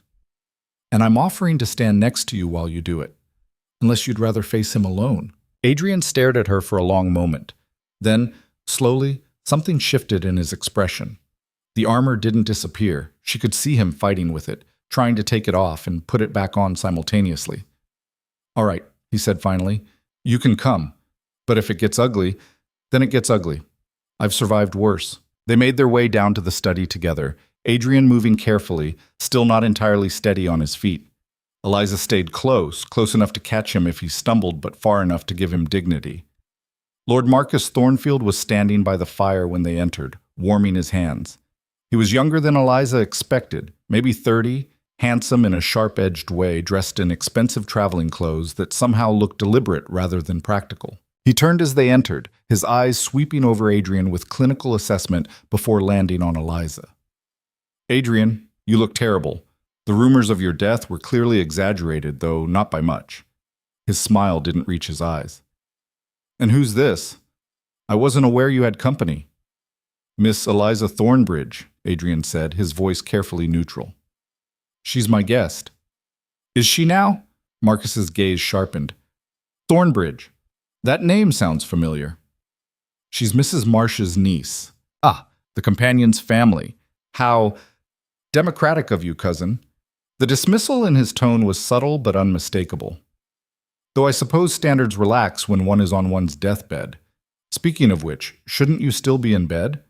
Dr. Matthews sent word to London that you were gravely ill. I came immediately, of course, out of concern for family. Of course, Adrian said dryly. Your concern is noted, but as you can see, I'm recovering. So I observe. How disappointing. I mean, fortunate. How fortunate for all of us. Marcus moved to the desk, picked up a paperweight, examined it. Though I confess I'm curious about the timing. You're on death's door 1 week, entertaining guests the next. Some might find that suspicious. Some might mind their own business. Estate business is my business, Adrian. As your heir, I have a vested interest in the management and preservation of the Blackmore holdings. I'm not dead yet, Marcus. No, but you came close.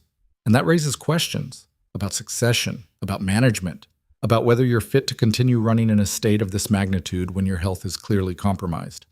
Eliza felt Adrian tense beside her. The armor was going back up, wall by wall. She reached out, touched his hand briefly. A reminder. Adrian took a slow breath. What do you want, Marcus?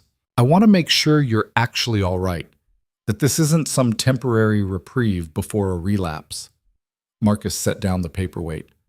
And I want to discuss contingencies, in case the worst happens. Contingencies. Your will is 15 years old, Adrian, written when you were barely 20. Don't you think it's time to update it? Make sure everything is in order, that the estate is protected?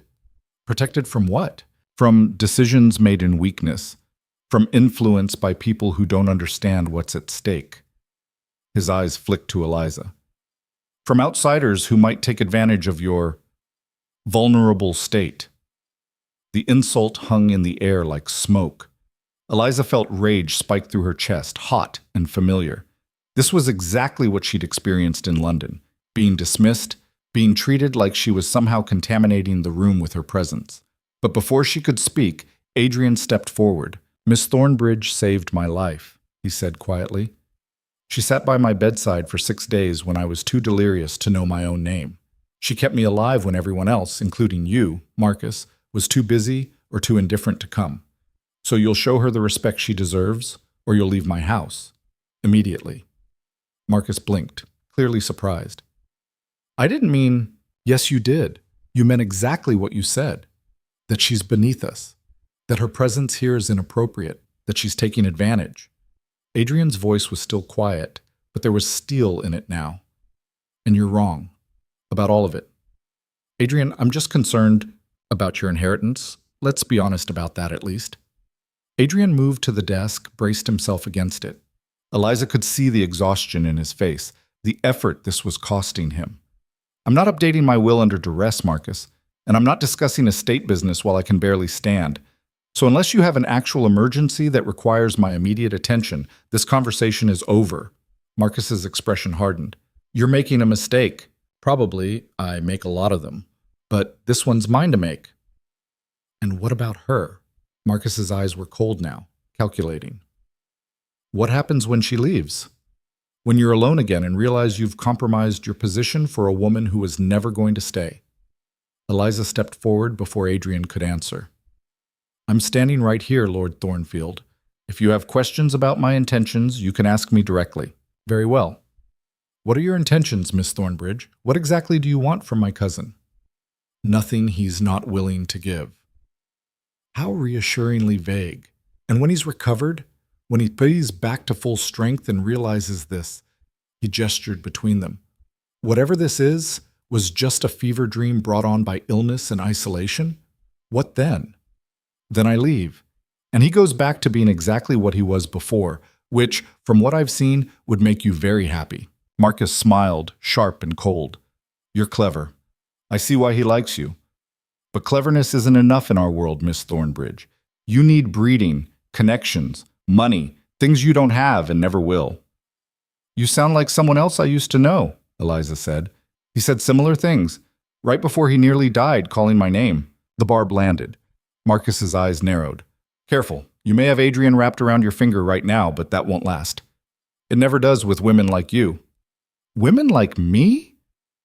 Social climbers, gold diggers, pretty faces who think one good deed earns them a place at the table. He turned to Adrian. She's using you, cousin. Surely you see that. What I see, Adrian said, his voice dangerous now, is a man who traveled 200 miles to check if I was dead. Who's disappointed I'm alive? Who's trying to poison the one real relationship I've had in years because it threatens his plans? That's not... Get out, Marcus! The words were quiet, final. Marcus stared at him. You're serious. Completely. Leave my house. Now, before I have you removed. You're weak, Adrian. You can barely stand. You think you can threaten me? Adrian straightened, pushing off the desk. He swayed slightly but didn't fall. I'm weak. You're right. But I'm still the Duke of Blackmore. And you're in my house, insulting my guest, questioning my judgment. So yes, Marcus, I can absolutely threaten you, and I will follow through. For a long moment, Marcus didn't move. Then he smiled, cold, calculating. Very well, I'll go. But this isn't over, Adrian. When you're back in London, when you're thinking clearly again, we'll revisit this conversation. And Miss Thornbridge? He looked at Eliza. Enjoy it while it lasts. Men like my cousin don't end up with women like you. Not permanently. He left without another word. The door closed behind him, and the silence that followed was absolute. Adrian stood frozen, still braced against the desk, his face pale. Eliza could see him shaking, exhaustion or anger or both. Adrian! His legs gave out. Eliza moved fast, catching him before he hit the floor, helping him into the nearest chair. His breathing was ragged, his forehead damp with sweat. I'm fine, he managed. You're not. You just used up every bit of strength you had standing up to your cousin. Worth it. He looked up at her, something fierce in his eyes. You heard what he said about you, what he called you. I wasn't going to let that stand. I've heard worse. I can handle insults, Adrian. I know you can, but you shouldn't have to. Not in my house. Not from my family.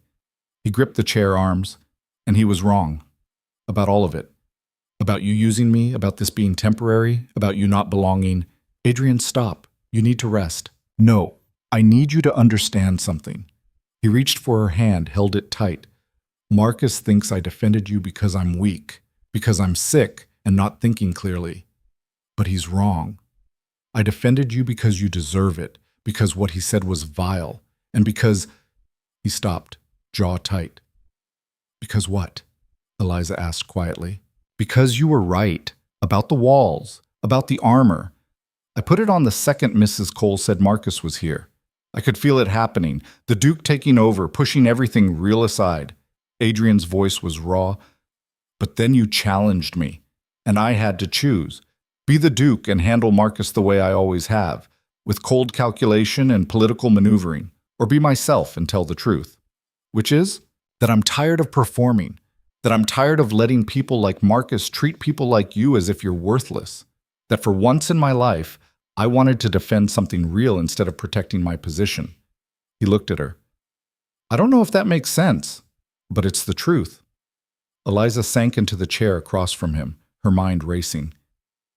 It makes sense, she said finally. And it scares me. Why? Because if you keep doing that, choosing truth over protection, choosing to be real over being safe, you're going to get hurt. People like Marcus will use it against you. They'll see vulnerability as weakness and attack. I know. And you're still going to do it? I don't know if I have a choice anymore. Adrian smiled, tired but genuine. You asked me to tear down the walls. I'm trying, even when it costs me. That cost you a lot just now. You can barely sit upright. But I did it. I stood up to Marcus. I defended you. I told the truth. He paused. That's worth being exhausted for.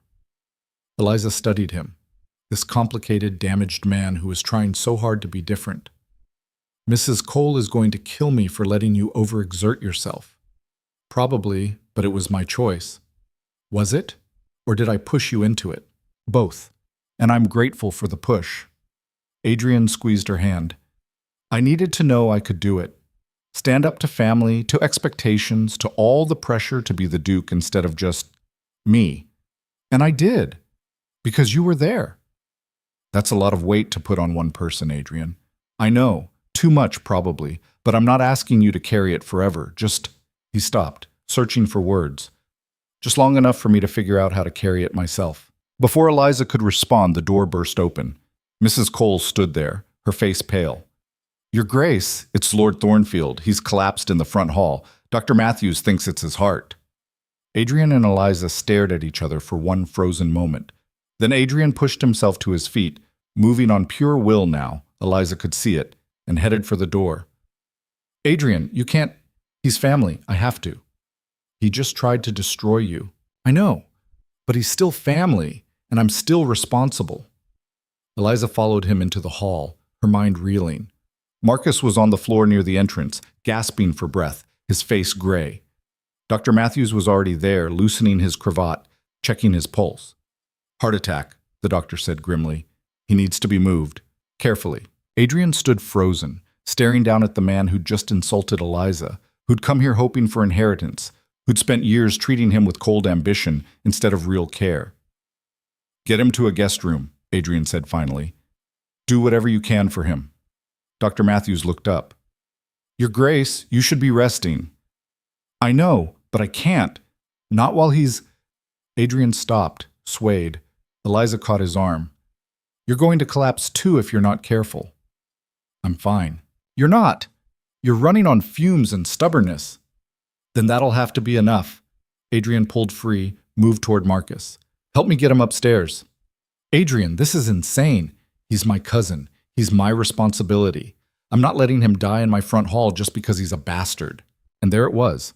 The impossible contradiction of Adrian Blackmore, capable of destroying someone in a ballroom, capable of defending Eliza against family, capable of trying to save the man who just tried to undermine him, not performing, not calculating, just acting on something deeper than strategy. Dr. Matthews called for servants. Together, they lifted Marcus carefully, carried him upstairs to a guest room. Adrian followed, moving like a man walking through water, every step an effort. Eliza stayed close, watching him fragment in real time, exhaustion and duty, and something that looked like grief all warring across his face. By the time they got Marcus settled, Adrian was gray. You need to lie down, Dr. Matthews said firmly. Both of you are my patients now, and I'm ordering bed rest for the next 24 hours. Your Grace, you've pushed yourself too far. Any more and you'll relapse. Miss Thornbridge, make sure he actually listens this time. Adrian nodded weakly. They made it back to his room, Eliza supporting most of his weight now, and he collapsed onto the bed fully clothed. This is a disaster, he muttered. Yes. Marcus might die. Yes. And I just exhausted myself trying to save a man who hates me. Also, yes. Adrian looked at her. You think I'm an idiot. I think you're complicated and exhausting and possibly insane. Eliza pulled off his boots, threw a blanket over him. But no, I don't think you're an idiot. Then what? I think you just proved something important about who you are underneath all the armor. What did I prove? That you mean it when you say you want to be better, when you say you're tired of being the Duke of Frost. She sat on the edge of the bed. You could have let Marcus suffer. You could have used it as leverage, but you didn't. You tried to save him anyway. He's family. Family who came here hoping you were dead, who insulted me, who's made your life miserable for years, and you still tried to save him. Adrian closed his eyes. I don't know if that makes me good or just stupid. Maybe both. Maybe that's what being human is. You're staying, aren't you, after all this? Eliza was quiet for a moment, thinking about everything that had happened in the last few hours. The confrontation with Marcus, Adrian's defense of her, his collapse trying to save the cousin who'd betrayed him. Yes, she said finally. I'm staying, for now. Why? After watching me nearly kill myself over family politics? Because you chose honesty over armor. You chose defending me over protecting your position. You chose trying to save Marcus over letting him die, even though it would have made your life easier. She paused. And because I need to see if you can actually survive being yourself, or if the world will destroy you for trying. Adrian opened his eyes. That's a depressing reason to stay. Maybe, but it's honest. He smiled faintly. Honesty. That seems to be our theme. Better than the alternative. Which is? Going back to performing. To walls and armor and destroying people because it's easier than risking real connection. Adrian reached for her hand. I'm not going back to that, even if it kills me. It might, Eliza said. The trying, I mean. It might actually kill you. Then at least I'll die being real. That's more than most people in my position get. Outside, snow continued to fall. In another room, Marcus Thornfield fought for breath while Dr. Matthews tried to save him. And here, in the growing darkness, two people who'd started as enemies sat together in exhausted silence. Neither of them knew if Marcus would survive the night. Neither of them knew if Adrian's strength would hold. Neither of them knew if this fragile thing they were building, this possibility of something real, would last past morning. But for now, in this moment, it was enough just to be honest about not knowing. Eliza stayed until Adrian fell asleep, his hand still holding hers. Then she stood, crossed to the window, and watched the snow bury everything in white. Somewhere in the house, a man who'd come hoping for inheritance lay dying, and the man who'd tried to save him slept the sleep of someone who'd given everything and had nothing left. Eliza pressed her forehead against the cold glass and wondered what she'd gotten herself into, and whether any of them would survive what came next. Marcus survived the night, barely. Dr. Matthews worked through dawn, his face gray with exhaustion by the time he emerged from the guest room. He'll live, but he needs complete rest for at least 2 weeks. No travel, no stress, no excitement of any kind.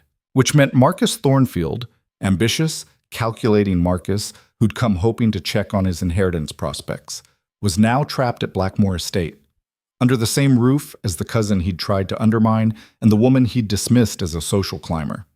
The irony wasn't lost on anyone. Adrian took the news standing by the window in his own room, still pale from his collapse the night before but refusing to stay in bed. 2 weeks. At minimum, Dr. Matthews said.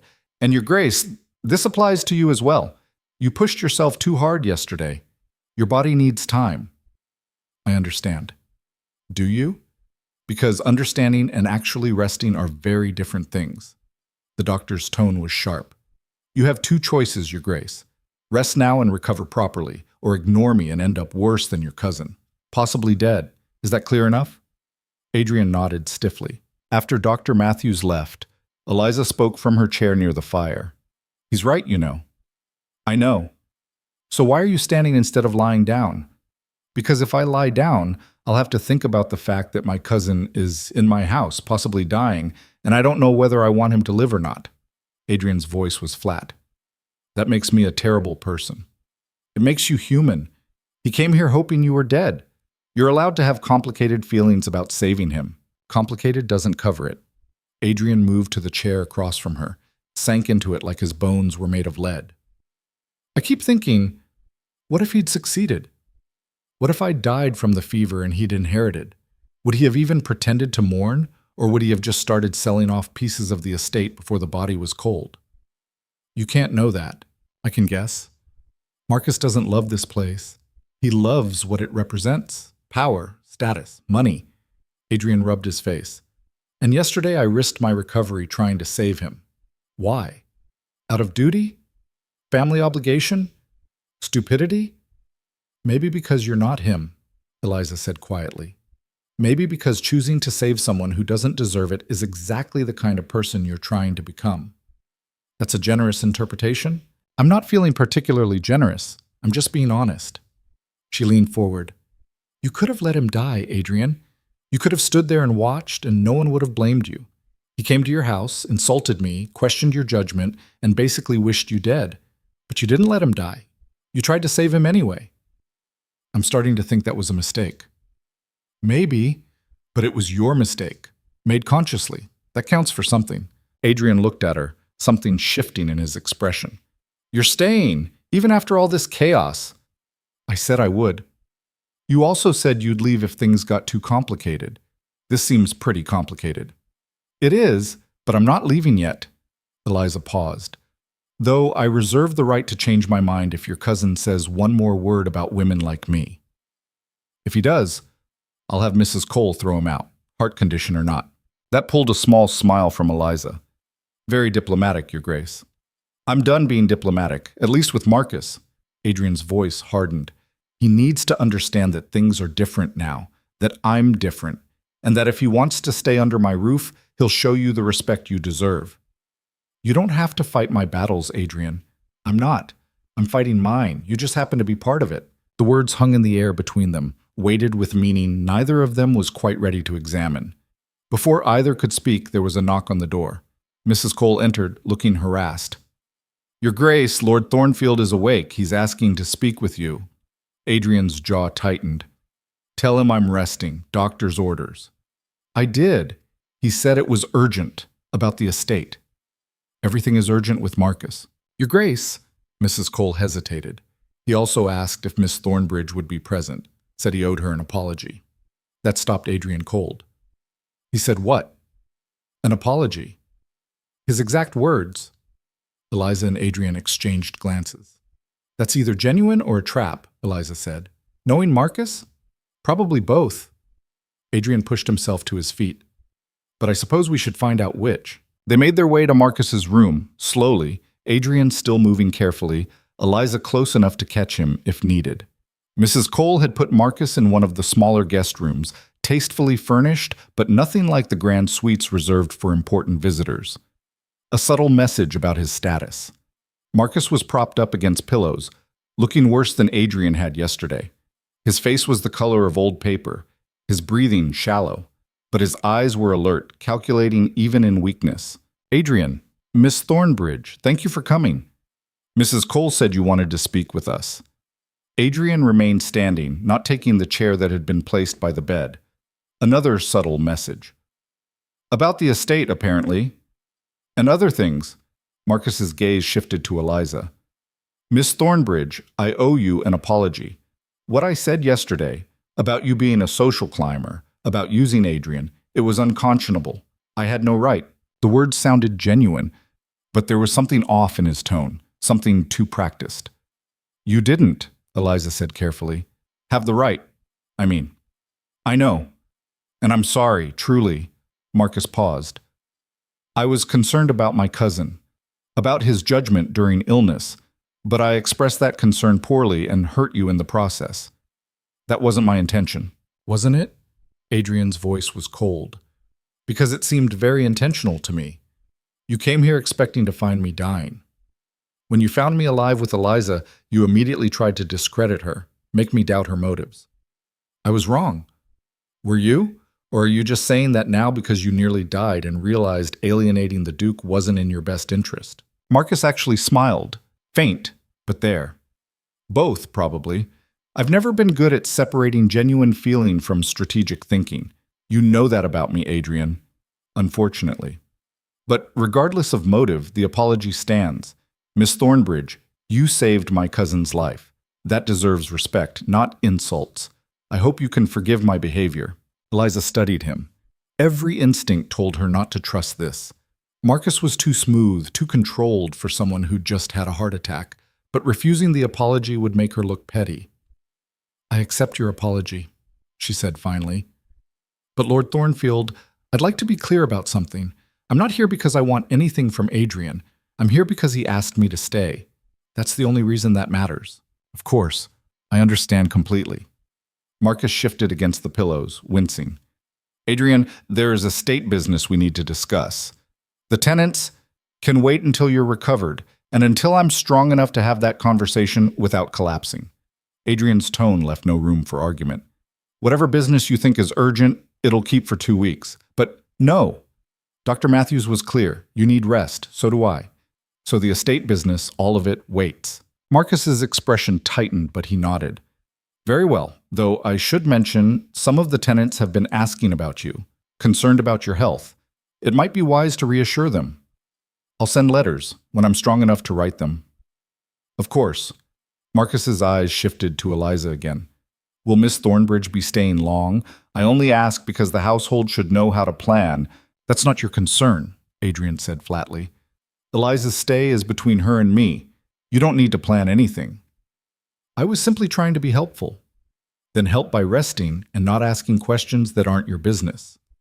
The temperature in the room dropped several degrees. Marcus raised his hand slightly, a gesture of surrender. "My apologies. I overstepped. Again." He looked genuinely tired now. "Adrian, I know you don't trust me. I understand why. But I'm not your enemy. I never have been. You're my heir. That makes you my enemy by default." Only if I want you dead, which, despite what you think, I don't. You came here expecting me to be dying. I came here because Dr. Matthews sent word you were gravely ill. What was I supposed to do? Ignore it? Marcus's voice rose slightly. Then he caught himself, took a breath. You're my cousin, my family, the only family I have left who still speaks to me. Did I think about inheritance? Yes, I'd be lying if I said otherwise, but that doesn't mean I wanted you dead. Adrian was quiet for a long moment. I don't know if I believe you. I don't know if I'd believe me either, but it's true. Marcus closed his eyes. I'm tired, Adrian. Tired of fighting for scraps of your attention. Tired of being the disappointing cousin who'll never measure up to the Duke. Tired of calculating every conversation like it's a chess match. Then stop. I don't know how. Marcus opened his eyes, and for the first time, Eliza saw something genuine there. You say you're tired of being the Duke. I'm tired of being the heir, of having my entire identity tied to waiting for you to die so I can inherit something I'm not even sure I want. Then do something else. Build your own life instead of waiting for mine to end. With what resources? You control everything, Adrian. The estate, the money, even the London house is in your name. Marcus laughed bitterly. I'm 30 years old, and I live off an allowance from my younger cousin because our grandfather left everything to the Duke and nothing to the spare. Do you know how humiliating that is? Eliza felt something shift. This wasn't the calculating aristocrat from yesterday. This was someone trapped by the same system that trapped Adrian, just from a different angle. You never told me you felt that way, Adrian said quietly. Would you have listened? You've spent years avoiding me, treating every conversation like I'm plotting against you. Because you usually are. Fair. Marcus sighed. But maybe that's because plotting was the only way to feel like I had any power in this family. Like I mattered for something other than being the backup plan in case you died childless. The room fell silent. Adrian moved to the window, stared out at the snow-covered grounds. When he spoke, his voice was different, less cold, more uncertain. I don't know how to fix this, Marcus. Us, I mean. We've spent so long circling each other like enemies, I don't know if we can be anything else. Then maybe we start by being honest, like you're trying to do with Miss Thornbridge. Marcus looked at Eliza. He's told you about his father, hasn't he? About how he died? Some of it. Did he tell you our fathers were brothers? That my father watched his drink himself to death and did nothing? That my father inherited the family business interests while Adrian inherited the title and the estate, and my father spent the rest of his life bitter about it? No, Eliza said quietly. My father died hating his brother, hating Adrian's father, and he raised me to continue that hate, to see Adrian as the enemy who took what should have been mine. Marcus's voice was flat. So yes, I came here calculating, plotting, thinking about inheritance, because that's what I was raised to do. But that doesn't mean I'm not also your cousin who's glad you didn't die. Adrian turned from the window. That's a hell of a thing to say after a heart attack. Nearly dying makes you honest. You should know that. Marcus smiled faintly. Miss Thornbridge was right yesterday. About the walls we build. I've built mine just as high as yours, Adrian, just in different places. So what do we do about it? I don't know, but maybe we start by actually talking instead of performing for each other. Maybe we stop treating every conversation like a battlefield. Marcus paused. And maybe I stop waiting for you to die and start building something of my own. What would you even want to build? I don't know yet, but I'd like the chance to find out. Adrian was quiet for a long moment. Then he crossed to the bed, pulled up the chair he'd refused before, and sat down. All right, let's talk. Really talk. Not about estate business or inheritance or any of that.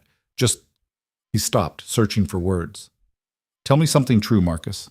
Something you've never said before. Marcus blinked, clearly surprised. What? Something honest, real. Doesn't matter what.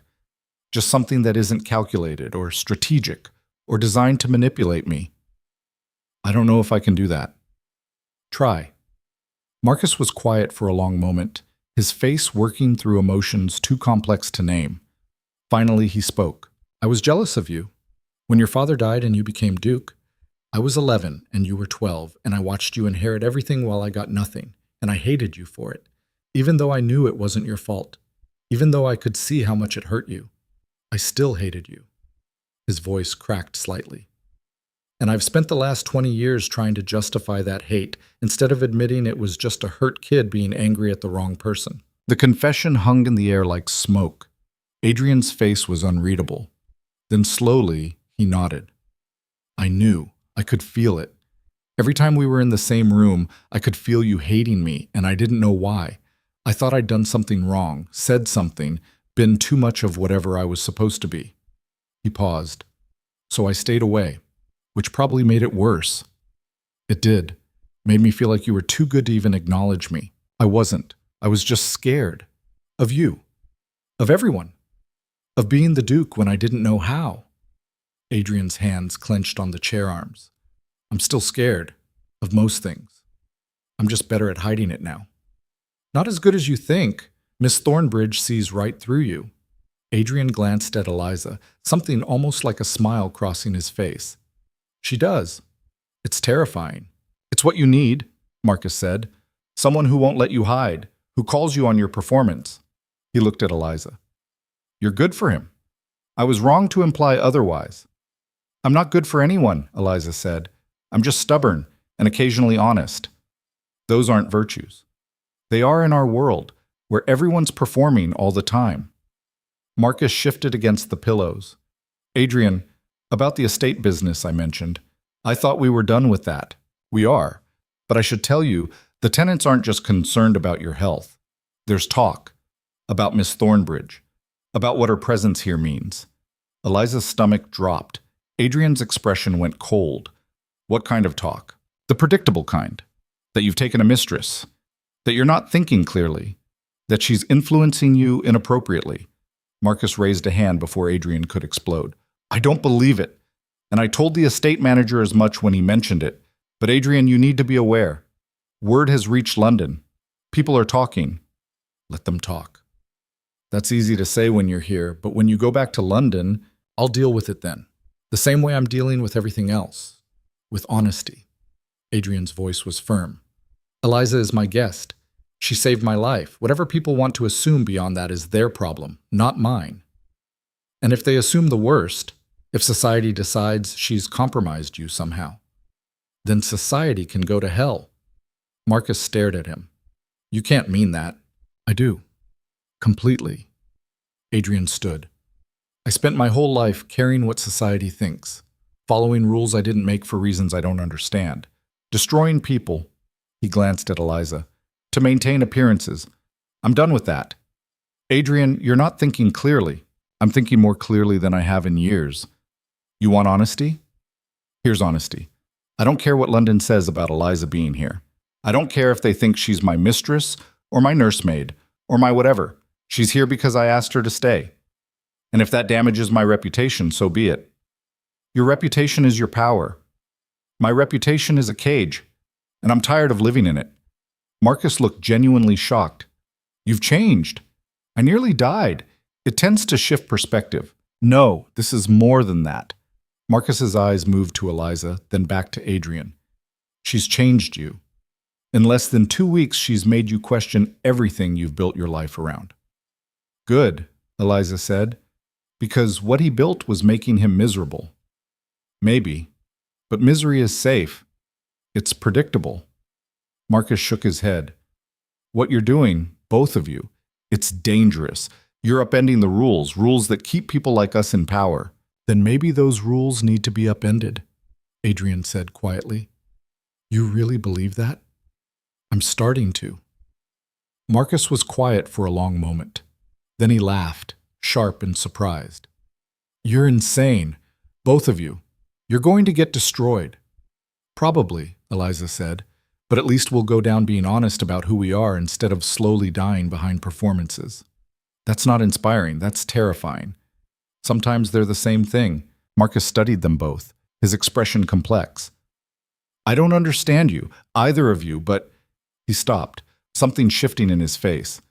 I think I might admire it, what you're trying to do. Don't admire us yet, Adrian said.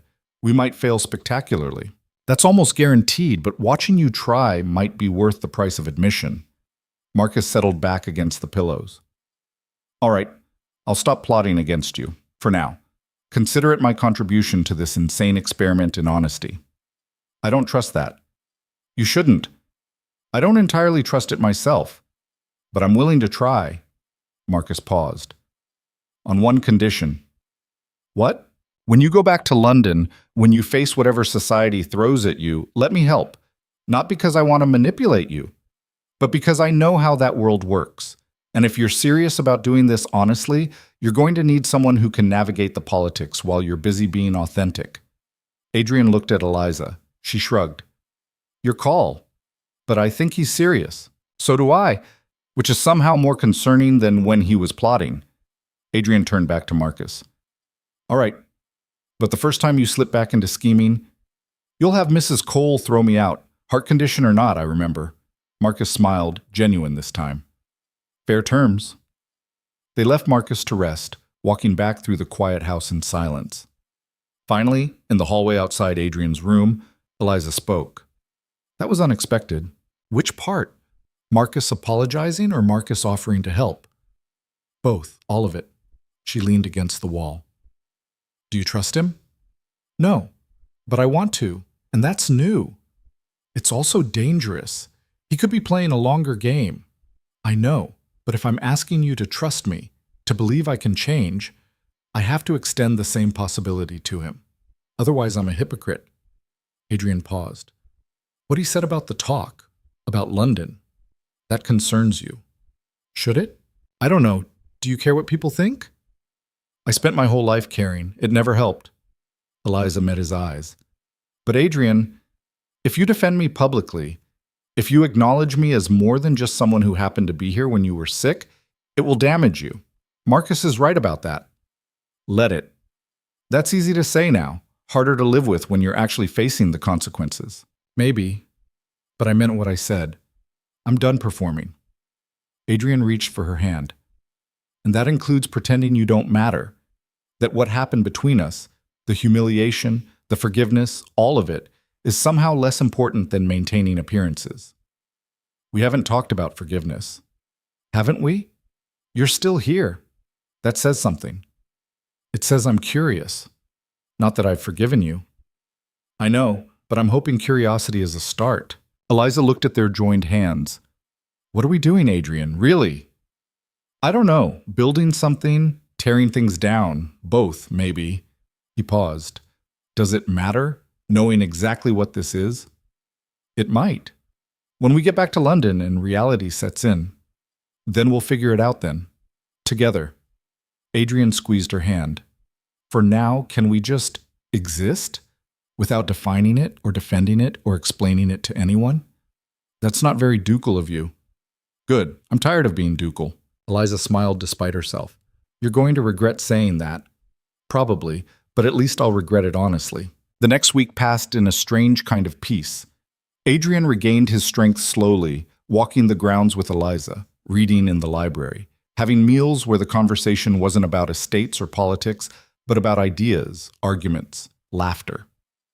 Marcus recovered in parallel, joining them for dinner by the end of the week, contributing to conversations with surprising thoughtfulness instead of calculation. It felt, Eliza thought, like something fragile being built. Not quite friendship, not quite family, but something real. On the 8th day, a letter arrived from London. Mrs. Cole brought it to Adrian at breakfast, her expression neutral, but her eyes concerned. From Lord Harrington, Your Grace. Adrian opened it, read quickly, his face going carefully blank. What is it? Eliza asked. Harrington is hosting a gathering in 3 weeks. He's inviting me, specifically. Adrian set down the letter. And he's asking that I bring you. Me? You. By name. Says he's heard you've been staying at Blackmore Estate during my recovery, and he'd like to extend his hospitality to you both. Marcus looked up from his eggs. That's a trap. Obviously. He's going to use it to humiliate you, both of you, in front of everyone. Probably. Adrian's eyes met Eliza's. The question is whether we go anyway. Eliza felt her heart start to race. Going back to London meant facing the same society that had watched her destruction, walking into a room full of people who'd laughed when Adrian called her unsuited for serious consideration, proving, or failing to prove, that something had changed. "If we go," she said slowly, "and you defend me this time instead of destroying me, it'll look like I've lost my mind, I know. It'll look like I've compromised you somehow, influenced you while you were weak. Let them think that." "Adrian, no, I mean it." He stood, crossed to where she sat. "We can stay here forever, hiding at Blackmore, building this," he gestured between them, "in private. Or we can go back, face them, show them that what they think doesn't matter anymore." "It does matter. You said it yourself. Reputation is power. Then I'll find a different kind of power. The kind that comes from being real instead of performing." Adrian knelt beside her chair. "Eliza, I'm going to write those letters. The ones you demanded, explaining what I did to you, why I did it, admitting I was wrong. But letters are just words. Going to Harrington's gathering and standing beside you, defending you publicly, showing everyone that you matter, that's action. That's proof." "Proof of what?" "That I meant it. When I said I wanted to change. When I said I was done being the Duke of Frost." He took her hand. "Come with me to London. Let me try to make this right. In public. Where it actually costs me something." Eliza looked at him. This complicated man who'd destroyed her and then nearly died calling her name, who was offering to sacrifice his reputation for the chance to prove he'd changed. "If we do this and it goes badly, then we fail together. At least we'll have tried." "That's not reassuring.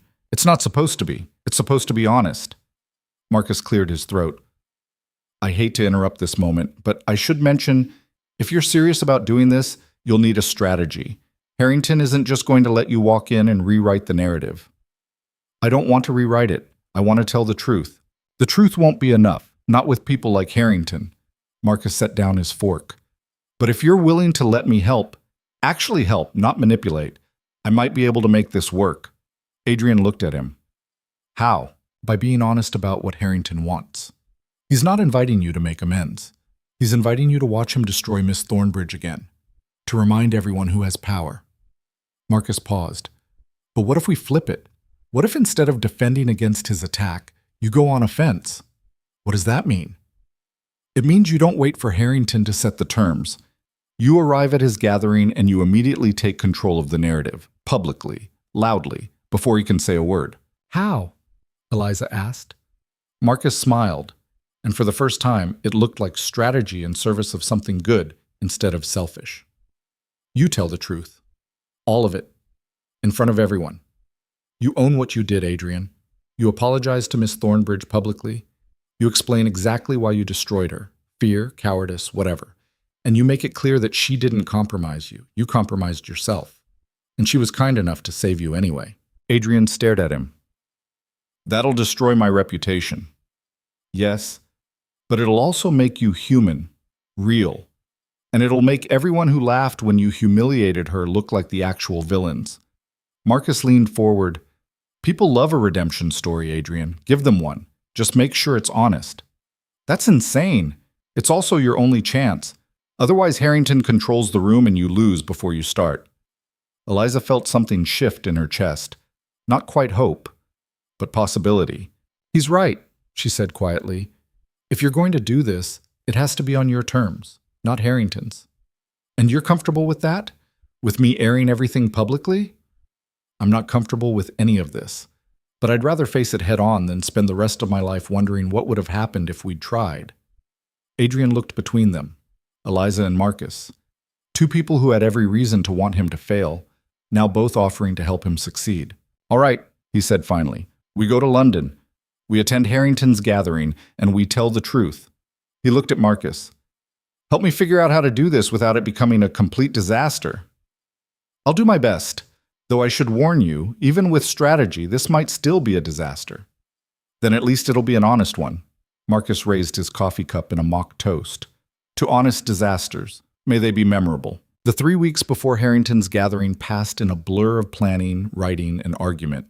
Adrian drafted his letters, painstaking, honest accounts of what he'd done and why, and showed them to Eliza before sending. She read each one carefully, making him rewrite passages that sounded too defensive or too self-pitying. "You're not asking for sympathy," she told him. "You're taking responsibility." There's a difference. Marcus worked on strategy, mapping out who would be at the gathering, who mattered, who could be influenced. He taught Adrian how to control a room without performing, how to be authentic while still commanding attention. You've spent your whole life making people respect the Duke, Marcus said. Now you need to make them respect the man. That's harder. But if you pull it off, it's permanent. On the day before they were to leave for London, Dr. Matthews pronounced both Adrian and Marcus fit to travel. Mrs. Cole packed their things with an efficiency that bordered on aggressive, clearly unhappy about the whole plan, but too professional to say so directly. That evening, Adrian found Eliza in the library. "Last chance to back out," he said. "Are you backing out?" "No, but I'm terrified. You should probably know that." "I do know. I can see it." Eliza set down her book. "I'm terrified too." "Then why are we doing this?" "Because staying here, hiding, pretending the world doesn't exist, that's not living. That's just survival. Survival's not nothing." "No, but it's not enough." She stood, crossed to where he stood by the door. "We go to London. We face them. We tell the truth. And if they destroy us for it, at least we'll know we tried. That's becoming our motto, better than let's hide forever and hope no one notices." Adrian smiled. "Fair point." He took her hand. "Thank you. For this. For staying. For believing I could be better, even when I didn't believe it myself. Don't thank me yet. We haven't survived London. True, but we've survived this. Blackmore, each other, Marcus." He paused. "That's something." "It is." They stood there in the library, hands joined, both of them aware they were about to walk into something that could destroy them. But for the first time, Eliza felt ready. Not because she'd forgiven Adrian, not because she trusted society to be fair, but because she'd decided that being real, being honest, even when it cost everything, was worth more than any performance could ever be. Tomorrow, they would leave for London. Tomorrow, the real test would begin. But tonight, in the quiet library of Blackmore Estate, two people who'd started as enemies stood together and prepared to face the world as allies. It wasn't redemption yet, but it was a start.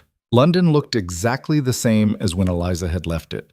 Gray skies, cobblestone streets slick with rain, the constant noise of carriages and street vendors and life happening at full volume. But walking through it now felt different, like she was watching a play she'd once been part of but no longer recognized. Adrian's London townhouse was smaller than Blackmore Estate, but no less impressive. 4 stories of pristine white stone in Mayfair, the kind of address that announced wealth before you even stepped inside. The staff greeted Adrian with carefully controlled relief, clearly surprised to see their Duke alive and upright. Mrs. Pemberton, the housekeeper, no relation to the society Lady Pemberton, thankfully, showed Eliza to a guest room that was larger than her aunt's entire parlor. "His Grace asked that you be made comfortable, Miss Thornbridge. If you need anything at all, please ring." After she left, Eliza stood in the center of the room and tried to breathe normally. Tomorrow night was Harrington's gathering. Tomorrow night, she would walk back into the world that had watched her destruction and either prove something had changed or confirm that nothing ever would. A knock on the door interrupted her spiraling thoughts. "It's me," Adrian's voice. "Can I come in?" "It's your house." He entered, looking uncomfortable.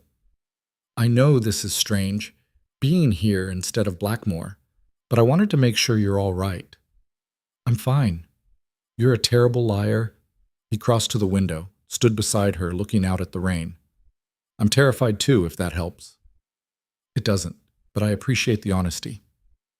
"Marcus is downstairs reviewing strategy. He wants to go over the plan one more time before tomorrow." "There's a plan?" "Loosely. Very loosely." Adrian turned to face her. "Eliza, if you want to change your mind, if this is too much..." "I'm not changing my mind." "You should. This is my mess. My reputation to destroy. You don't have to..." "Yes, I do." Eliza met his eyes. "Because if I walk away now, I'll spend the rest of my life wondering if I was brave enough. And I'm tired of wondering. I want to know." "Even if the answer is no?" "Especially then. At least I'll know." Adrian nodded slowly. "Then we do this together, and whatever happens, we deal with it. I know. You've said that already. I'll probably say it 50 more times before tomorrow night. I'm counting on it." They stood there in the expensive guest room, rain pattering against windows, both of them aware they were balanced on the edge of something that would either break them or remake them entirely. "Thank you." Adrian said quietly, for believing this could work, even when I didn't. Don't thank me yet. We haven't survived tomorrow. Our motto strikes again. That pulled a small smile from both of them. The next day crawled by with agonizing slowness. Marcus spent the morning drilling Adrian on talking points. Not a script, he insisted, but guideposts to keep the honesty from becoming rambling. You're telling a story, Marcus said. Beginning, middle, end. What you did, why you did it, what changed. Keep it simple. Keep it true. And for the love of everything, don't apologize so much it sounds like groveling. You're taking responsibility, not begging for mercy. What's the difference? Tone, posture, eye contact. Marcus demonstrated, shoulders back, voice steady. You're a duke confessing a mistake, not a criminal pleading for clemency. There's a difference. Adrian practiced, over and over, each time sounding slightly more natural and significantly more terrified. Eliza spent the afternoon with her aunt, who'd been summoned to the townhouse at Eliza's request. Mrs. Marsh arrived with her usual no-nonsense efficiency and immediately began fussing over Eliza's dress for the evening. This won't do. Too plain. You need something that makes a statement. I don't want to make a statement. Then you're going to the wrong gathering, child. Her aunt pulled out a dress from her traveling case, deep midnight blue silk that Eliza had never seen before. I had this made, just in case. Aunt Dorothy, no arguments. You're walking into a lion's den tomorrow night. You'll do it looking like you belong there. Mrs. Marsh's eyes were fierce behind her spectacles. And Eliza, whatever happens, whatever they say, you hold your head high. You've done nothing wrong. Remember that. I'm not sure everyone will agree. Then everyone can go straight to blazes. That startled a laugh out of Eliza. You've been spending too much time with Adrian. Perhaps, but he's not wrong about everything. Sometimes honesty is worth the cost. Her aunt paused. Do you love him? The question landed like a stone in still water. I don't know, Eliza said finally. I don't trust him yet. Not completely, but I think I might want to, someday, if he proves he means what he says. That's not an answer. It's the only one I have right now. Mrs. Marsh nodded slowly. Then that will have to be enough. But Eliza, be careful. Men like Adrian Blackmore, they can promise the world and mean it sincerely, but sincerity doesn't always survive when power and reputation are at stake. I know. Do you? Because I've seen this before. The passionate promises during crisis. The cold reality when crisis ends. Her aunt's voice softened. I just don't want you hurt worse than you already have been. I think that ship has sailed, Aunt Dorothy. The only question now is whether the hurt was worth it. That evening, as the sun set over London, the three of them gathered in Adrian's study. Adrian in formal evening wear that made him look every inch the Duke. Marcus in similarly expensive attire, playing the role of supportive family. And Eliza in her aunt's midnight blue silk, feeling like she was wearing armor made of fabric and desperation. Last chance, Marcus said. We can send our regrets, claim illness, postpone this whole thing. No, Adrian and Eliza said simultaneously. Marcus smiled. Good, because that would have been the coward's choice. He stood. All right, here's what's going to happen. We arrive fashionably late.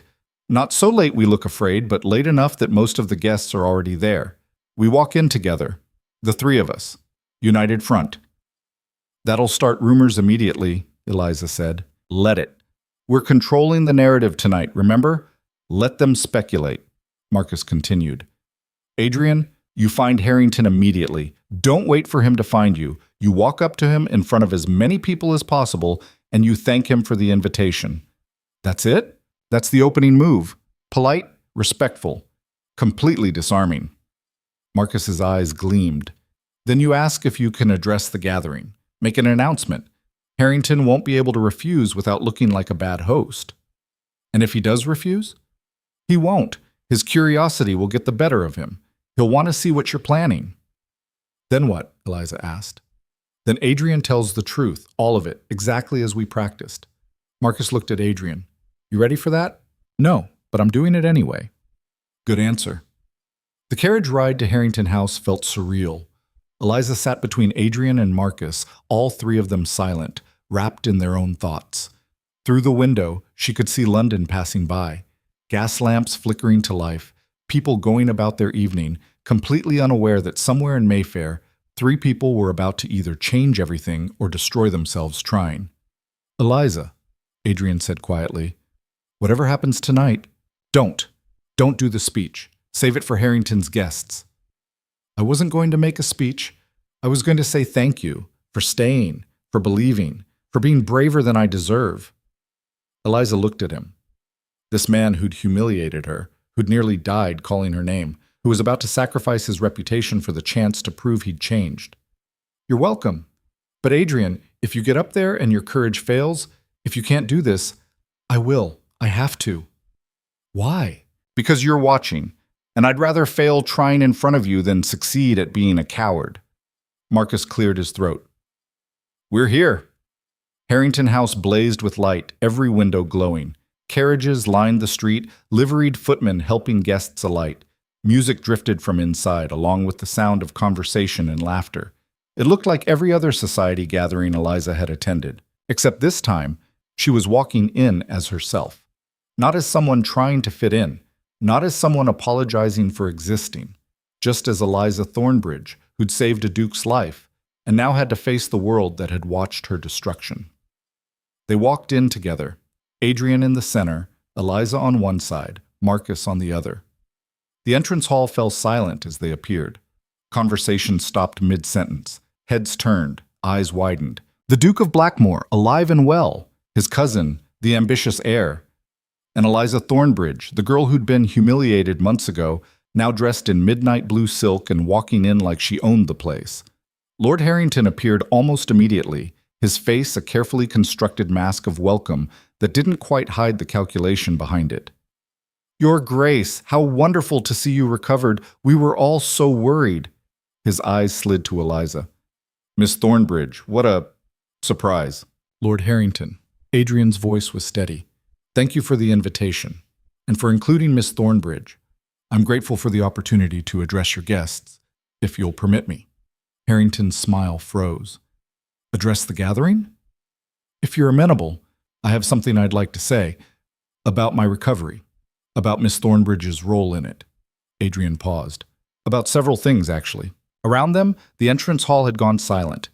Everyone was listening now, not even pretending to have other conversations. Harrington recovered quickly. "Of course. We're always delighted to hear from you, Your Grace. Please come through to the main salon. I'll gather everyone." It was a trap. Eliza could see it. Harrington was giving Adrian exactly what he asked for because he assumed Adrian would fumble it, would make himself look foolish, would confirm that his illness had damaged his judgment. Marcus leaned close as they followed Harrington through the house. "Remember, simple, true. Don't apologize more than necessary." "I remember." The main salon was enormous. Easily 60 people already gathered, with more filing in as word spread that the Duke of Blackmore was about to make an announcement. Eliza recognized faces from that terrible night months ago. Lady Pemberton, looking delighted at the prospect of more scandal. Thomas Waverley, catching her eye with an expression that mixed concern and curiosity. Dozens of others whose names she'd forgotten, but whose laughter she still heard in nightmares. Harrington positioned himself near the fireplace, the natural focal point of the room. Adrian stood beside him, looking calm in a way that Eliza knew cost him everything. Marcus and Eliza stayed near the edge, close enough to support but far enough to let Adrian stand alone. "Ladies and gentlemen," Harrington announced, "His Grace, the Duke of Blackmore, has requested the opportunity to address us. I'm sure we're all eager to hear about his miraculous recovery." The emphasis on miraculous was subtle but clear. He was already framing this as questionable. Strange. Adrian stepped forward. The room fell absolutely silent. "Thank you, Lord Harrington, and thank you all for coming tonight." His voice was steady, carrying to every corner of the room. "I'm sure many of you heard about my illness. The rumors of my death were, as Mark Twain said, greatly exaggerated." Polite laughter. "Nervous. But I was very ill, dangerously so. And I'm only alive because of the woman standing near the door, Miss Eliza Thornbridge." Every eye in the room turned to Eliza. She fought the urge to run. Some of you may remember Miss Thornbridge from a gathering here several months ago. I certainly remember it because I destroyed her that night. The temperature in the room dropped. I publicly humiliated her, dismissed her intelligence, called her unsuited for serious consideration, made sure everyone in this room knew exactly how little I thought of her. Adrian's voice was flat, factual. I did it deliberately, calculated every word for maximum damage, and I did it in front of all of you so that my message would be clear. The silence was absolute. No one was even breathing. Why did I do it? Because I was afraid. Miss Thornbridge spoke intelligently about topics I supposedly understood. She was articulate, confident, and didn't apologize for being smart. And that terrified me. Because if someone like her, someone without title or wealth or the right family connections, could be that formidable, what did that say about people like me? People who'd inherited everything and earned nothing. Lady Pemberton's fan had stopped moving. Thomas Waverley was staring. Even Harrington looked caught off guard. So I destroyed what scared me. I used my power to make Miss Thornbridge small, to remind everyone, including myself, that I was the Duke and she was nothing, that breeding and bloodlines mattered more than intelligence or character. Adrian paused, and all of you laughed. Because that's how this world works. The powerful crush the vulnerable, and everyone else applauds. Someone gasped. Eliza couldn't see who. I'm not telling you this to make excuses. There are no excuses for what I did. I'm telling you because 3 months ago, when I was dying from a fever that should have killed me, I called for Miss Thornbridge. I don't remember doing it. I was delirious. But apparently, somewhere beneath the performance I'd built my life around, I knew I needed her. Adrian's eyes found Eliza across the room. And she came. The woman I'd publicly humiliated. The woman I'd tried to destroy. She traveled 200 miles to sit by my deathbed. She kept me alive when I didn't deserve it. She stayed when everyone else, including my own family, couldn't be bothered. Marcus shifted slightly but didn't contradict. Why did she do it? Not because she'd forgiven me. She hasn't, not completely. She did it because she's better than I am. Because she has more courage in her smallest finger than I've ever had in my entire body. And because she decided that saving someone who didn't deserve it was worth more than letting them die and feel vindicated in her anger. Eliza's eyes were burning. She refused to cry. So here's what I want you all to know. Miss Thornbridge didn't compromise me. She didn't take advantage of my illness. She didn't influence me inappropriately or manipulate me in my weakened state. What she did was show me what it looks like to be actually strong. Not powerful. Strength and power aren't the same thing. Powerful is what I was when I destroyed her. Strong is what she was when she saved me anyway. Adrian turned to address Harrington directly. You invited me here tonight expecting entertainment, expecting to watch me fumble through explanations about why Miss Thornbridge was at my estate, maybe hoping to humiliate her again, the way I did months ago. But I'm not giving you that. Instead, I'm telling you the truth. He turned back to the room.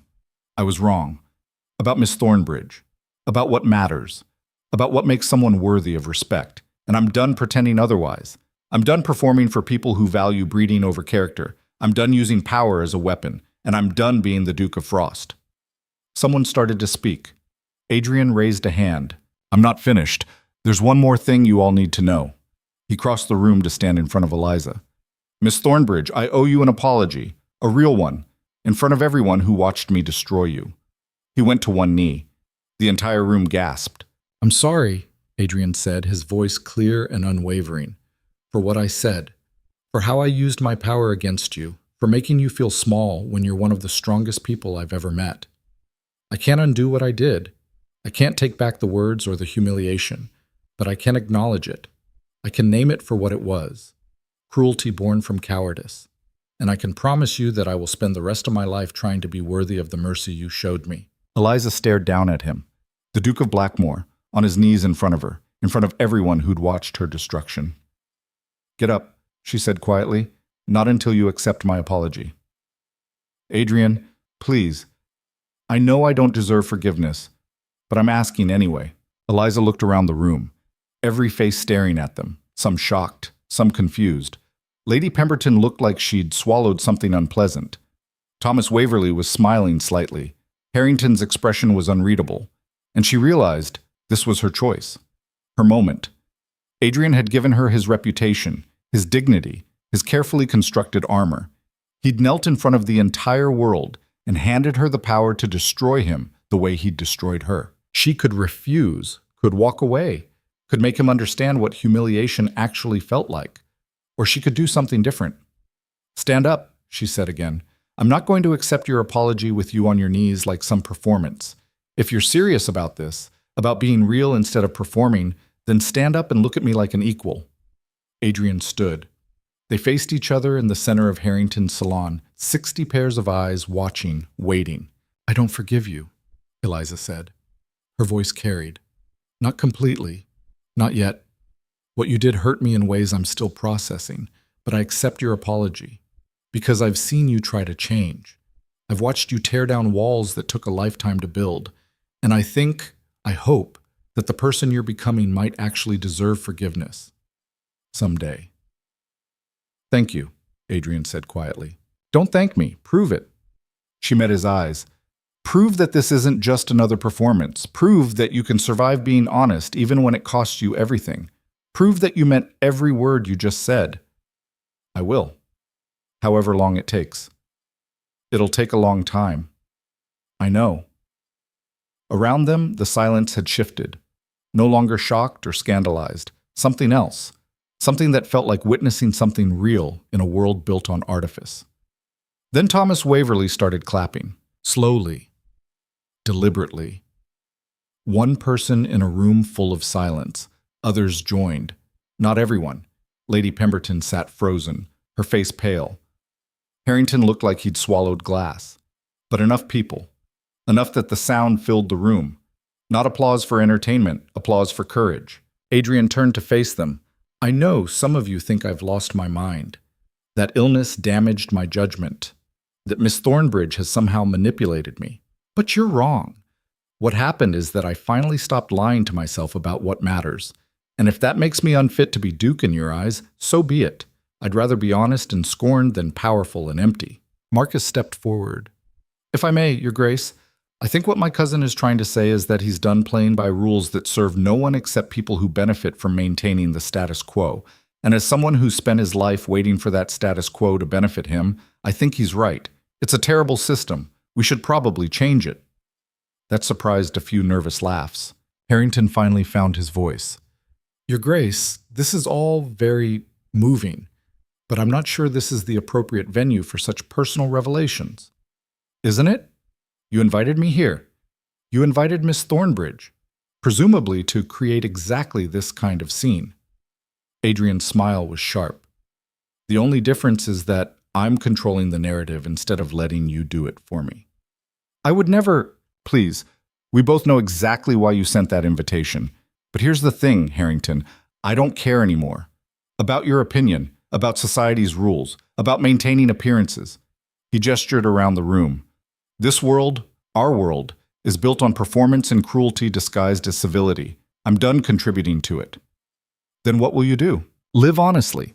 Support people who deserve it instead of people who've simply inherited the right last name. Use my power and resources to actually help instead of just maintain." Adrian paused. "And court Miss Thornbridge properly, if she'll let me." The room erupted. Eliza's heart stopped. "Adrian," she started. "I'm not proposing. Not yet. You're not ready, and neither am I." He turned to face her. "But I'm making my intentions clear. In front of everyone. So there's no ambiguity, no room for rumors about inappropriate influence or compromising situations. I'm courting you because I want to, because you're extraordinary, and because I'd rather spend my life trying to be worthy of you than one more second pretending to be someone I'm not." "You're insane," Eliza whispered. "Probably, but you already knew that." Marcus cleared his throat. "Perhaps we should let the gathering continue. Give everyone time to process all of this." But before anyone could move, Lady Pemberton stood. "Miss Thornbridge," she said, her voice carrying, "a word, if you please." Eliza's stomach dropped. Here it came. The counterattack. The society matron who'd make sure everyone knew this was inappropriate, scandalous, unacceptable. But when Eliza crossed to where Lady Pemberton stood, the older woman's expression was strange. Not hostile. Something else. "Miss Thornbridge, I owe you an apology as well. Lady Pemberton's voice was stiff, formal. I was among those who laughed when His Grace humiliated you, who contributed to making you feel unwelcome in our circles. That was wrong. You deserved better. Eliza stared. Thank you? Don't thank me. I'm not doing this out of kindness. I'm doing it because watching His Grace take responsibility for his cruelty made me realize I should do the same. Lady Pemberton's fan snapped shut. You were right, about the railways. I had my man of business look into it after that night. Your analysis was sound, better than most of the men pontificating about it. No one expects women like us to admit we were wrong. That's part of the problem. Lady Pemberton's smile was thin but genuine. Welcome back to society, Miss Thornbridge. I suspect it's about to become much more interesting with you in it. She walked away, leaving Eliza standing there slightly stunned. Thomas Waverley appeared at her elbow. Well, that was unexpected. Which part? All of it, but especially watching Adrian Blackmore kneel in front of you and basically hand you his entire reputation. Thomas grinned. I always knew you were formidable, Eliza, but this is next level. I didn't do anything. He did. You stayed. You believed he could change. You made him want to be better. Thomas paused. That's not nothing. The gathering continued around them, but the energy had shifted. People were talking, not whispering scandalized rumors, but actually discussing what they'd just witnessed. Some looked approving, some looked confused, some looked actively hostile. But they were talking about it, about honesty, about power and cruelty, and whether change was possible. Adrian found his way back to Eliza's side. I think we should leave, before Harrington finds a way to turn this into something ugly. Agreed. Marcus materialized with their coats. Well executed, cousin. Terrifying, but effective. Did it work? Too soon to tell. But you've definitely started something. Marcus glanced around the room. Whether it's a revolution or a scandal remains to be seen. They made their way to the entrance, people parting to let them through. Some nodded respectfully, some deliberately looked away. At the door, Lord Harrington caught up to them. Your Grace, I'm not sure what you think you accomplished tonight. Honesty. I accomplished honesty. Adrian met his eyes. I know that's uncomfortable for you, Harrington. It undermines the careful game you've built your life around. But I'm done playing. You'll regret this. Maybe, but I'll regret it honestly. They stepped out into the cold London night. Rain had stopped, leaving everything wet and gleaming under gas lamps. The carriage waited, Marcus helping Eliza inside before joining them. As they pulled away from Harrington House, Eliza finally let herself breathe. That was insane, Marcus finished. Absolutely insane. Also brilliant. Possibly disastrous. Definitely memorable. Did I just destroy my reputation? Adrian asked. Completely. But you also made yourself human, real. That counts for something. Marcus paused. Though you should probably prepare for society to either embrace this new honesty or exile you entirely. No middle ground.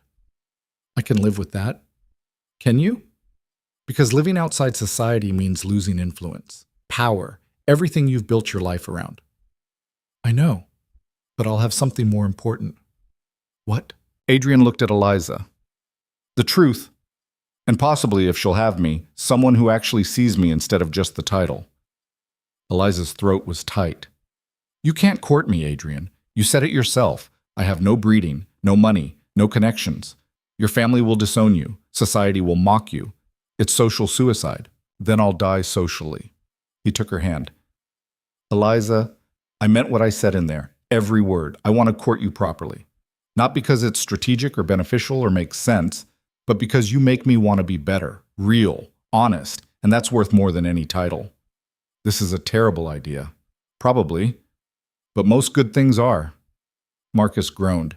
You two are exhausting, but also, possibly, inspiring. I haven't decided yet. Eliza looked at Adrian, really looked at him. The man who'd destroyed her, who'd nearly died calling her name, who just knelt in front of society and handed her his reputation.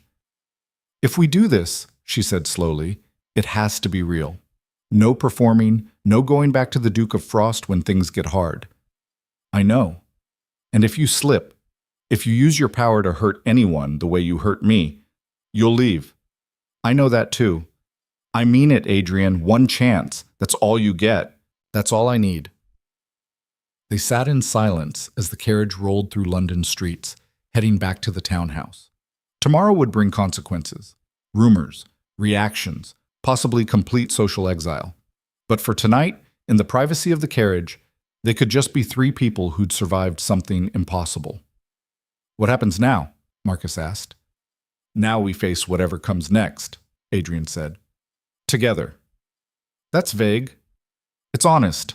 3 weeks later, Eliza stood in Adrian's library, reading through correspondence that had arrived since Harrington's gathering. Some of it was hostile, accusations of impropriety, demands that Adrian reconsider his public statements, threats to exclude him from important events. But more of it, surprisingly more, was supportive. Letters from people who'd witnessed society's cruelty and were glad someone finally named it. From women who'd been dismissed the way Eliza had been. From younger sons and daughters who'd felt trapped by expectations and were inspired by Adrian's honesty. We're changing things, Adrian said, reading over her shoulder. Not quickly, not easily, but changing them. We're destroying ourselves trying. That too. He wrapped his arms around her waist. Any regrets? Constantly, but I haven't left yet. Yet, that's promising. Eliza turned in his arms.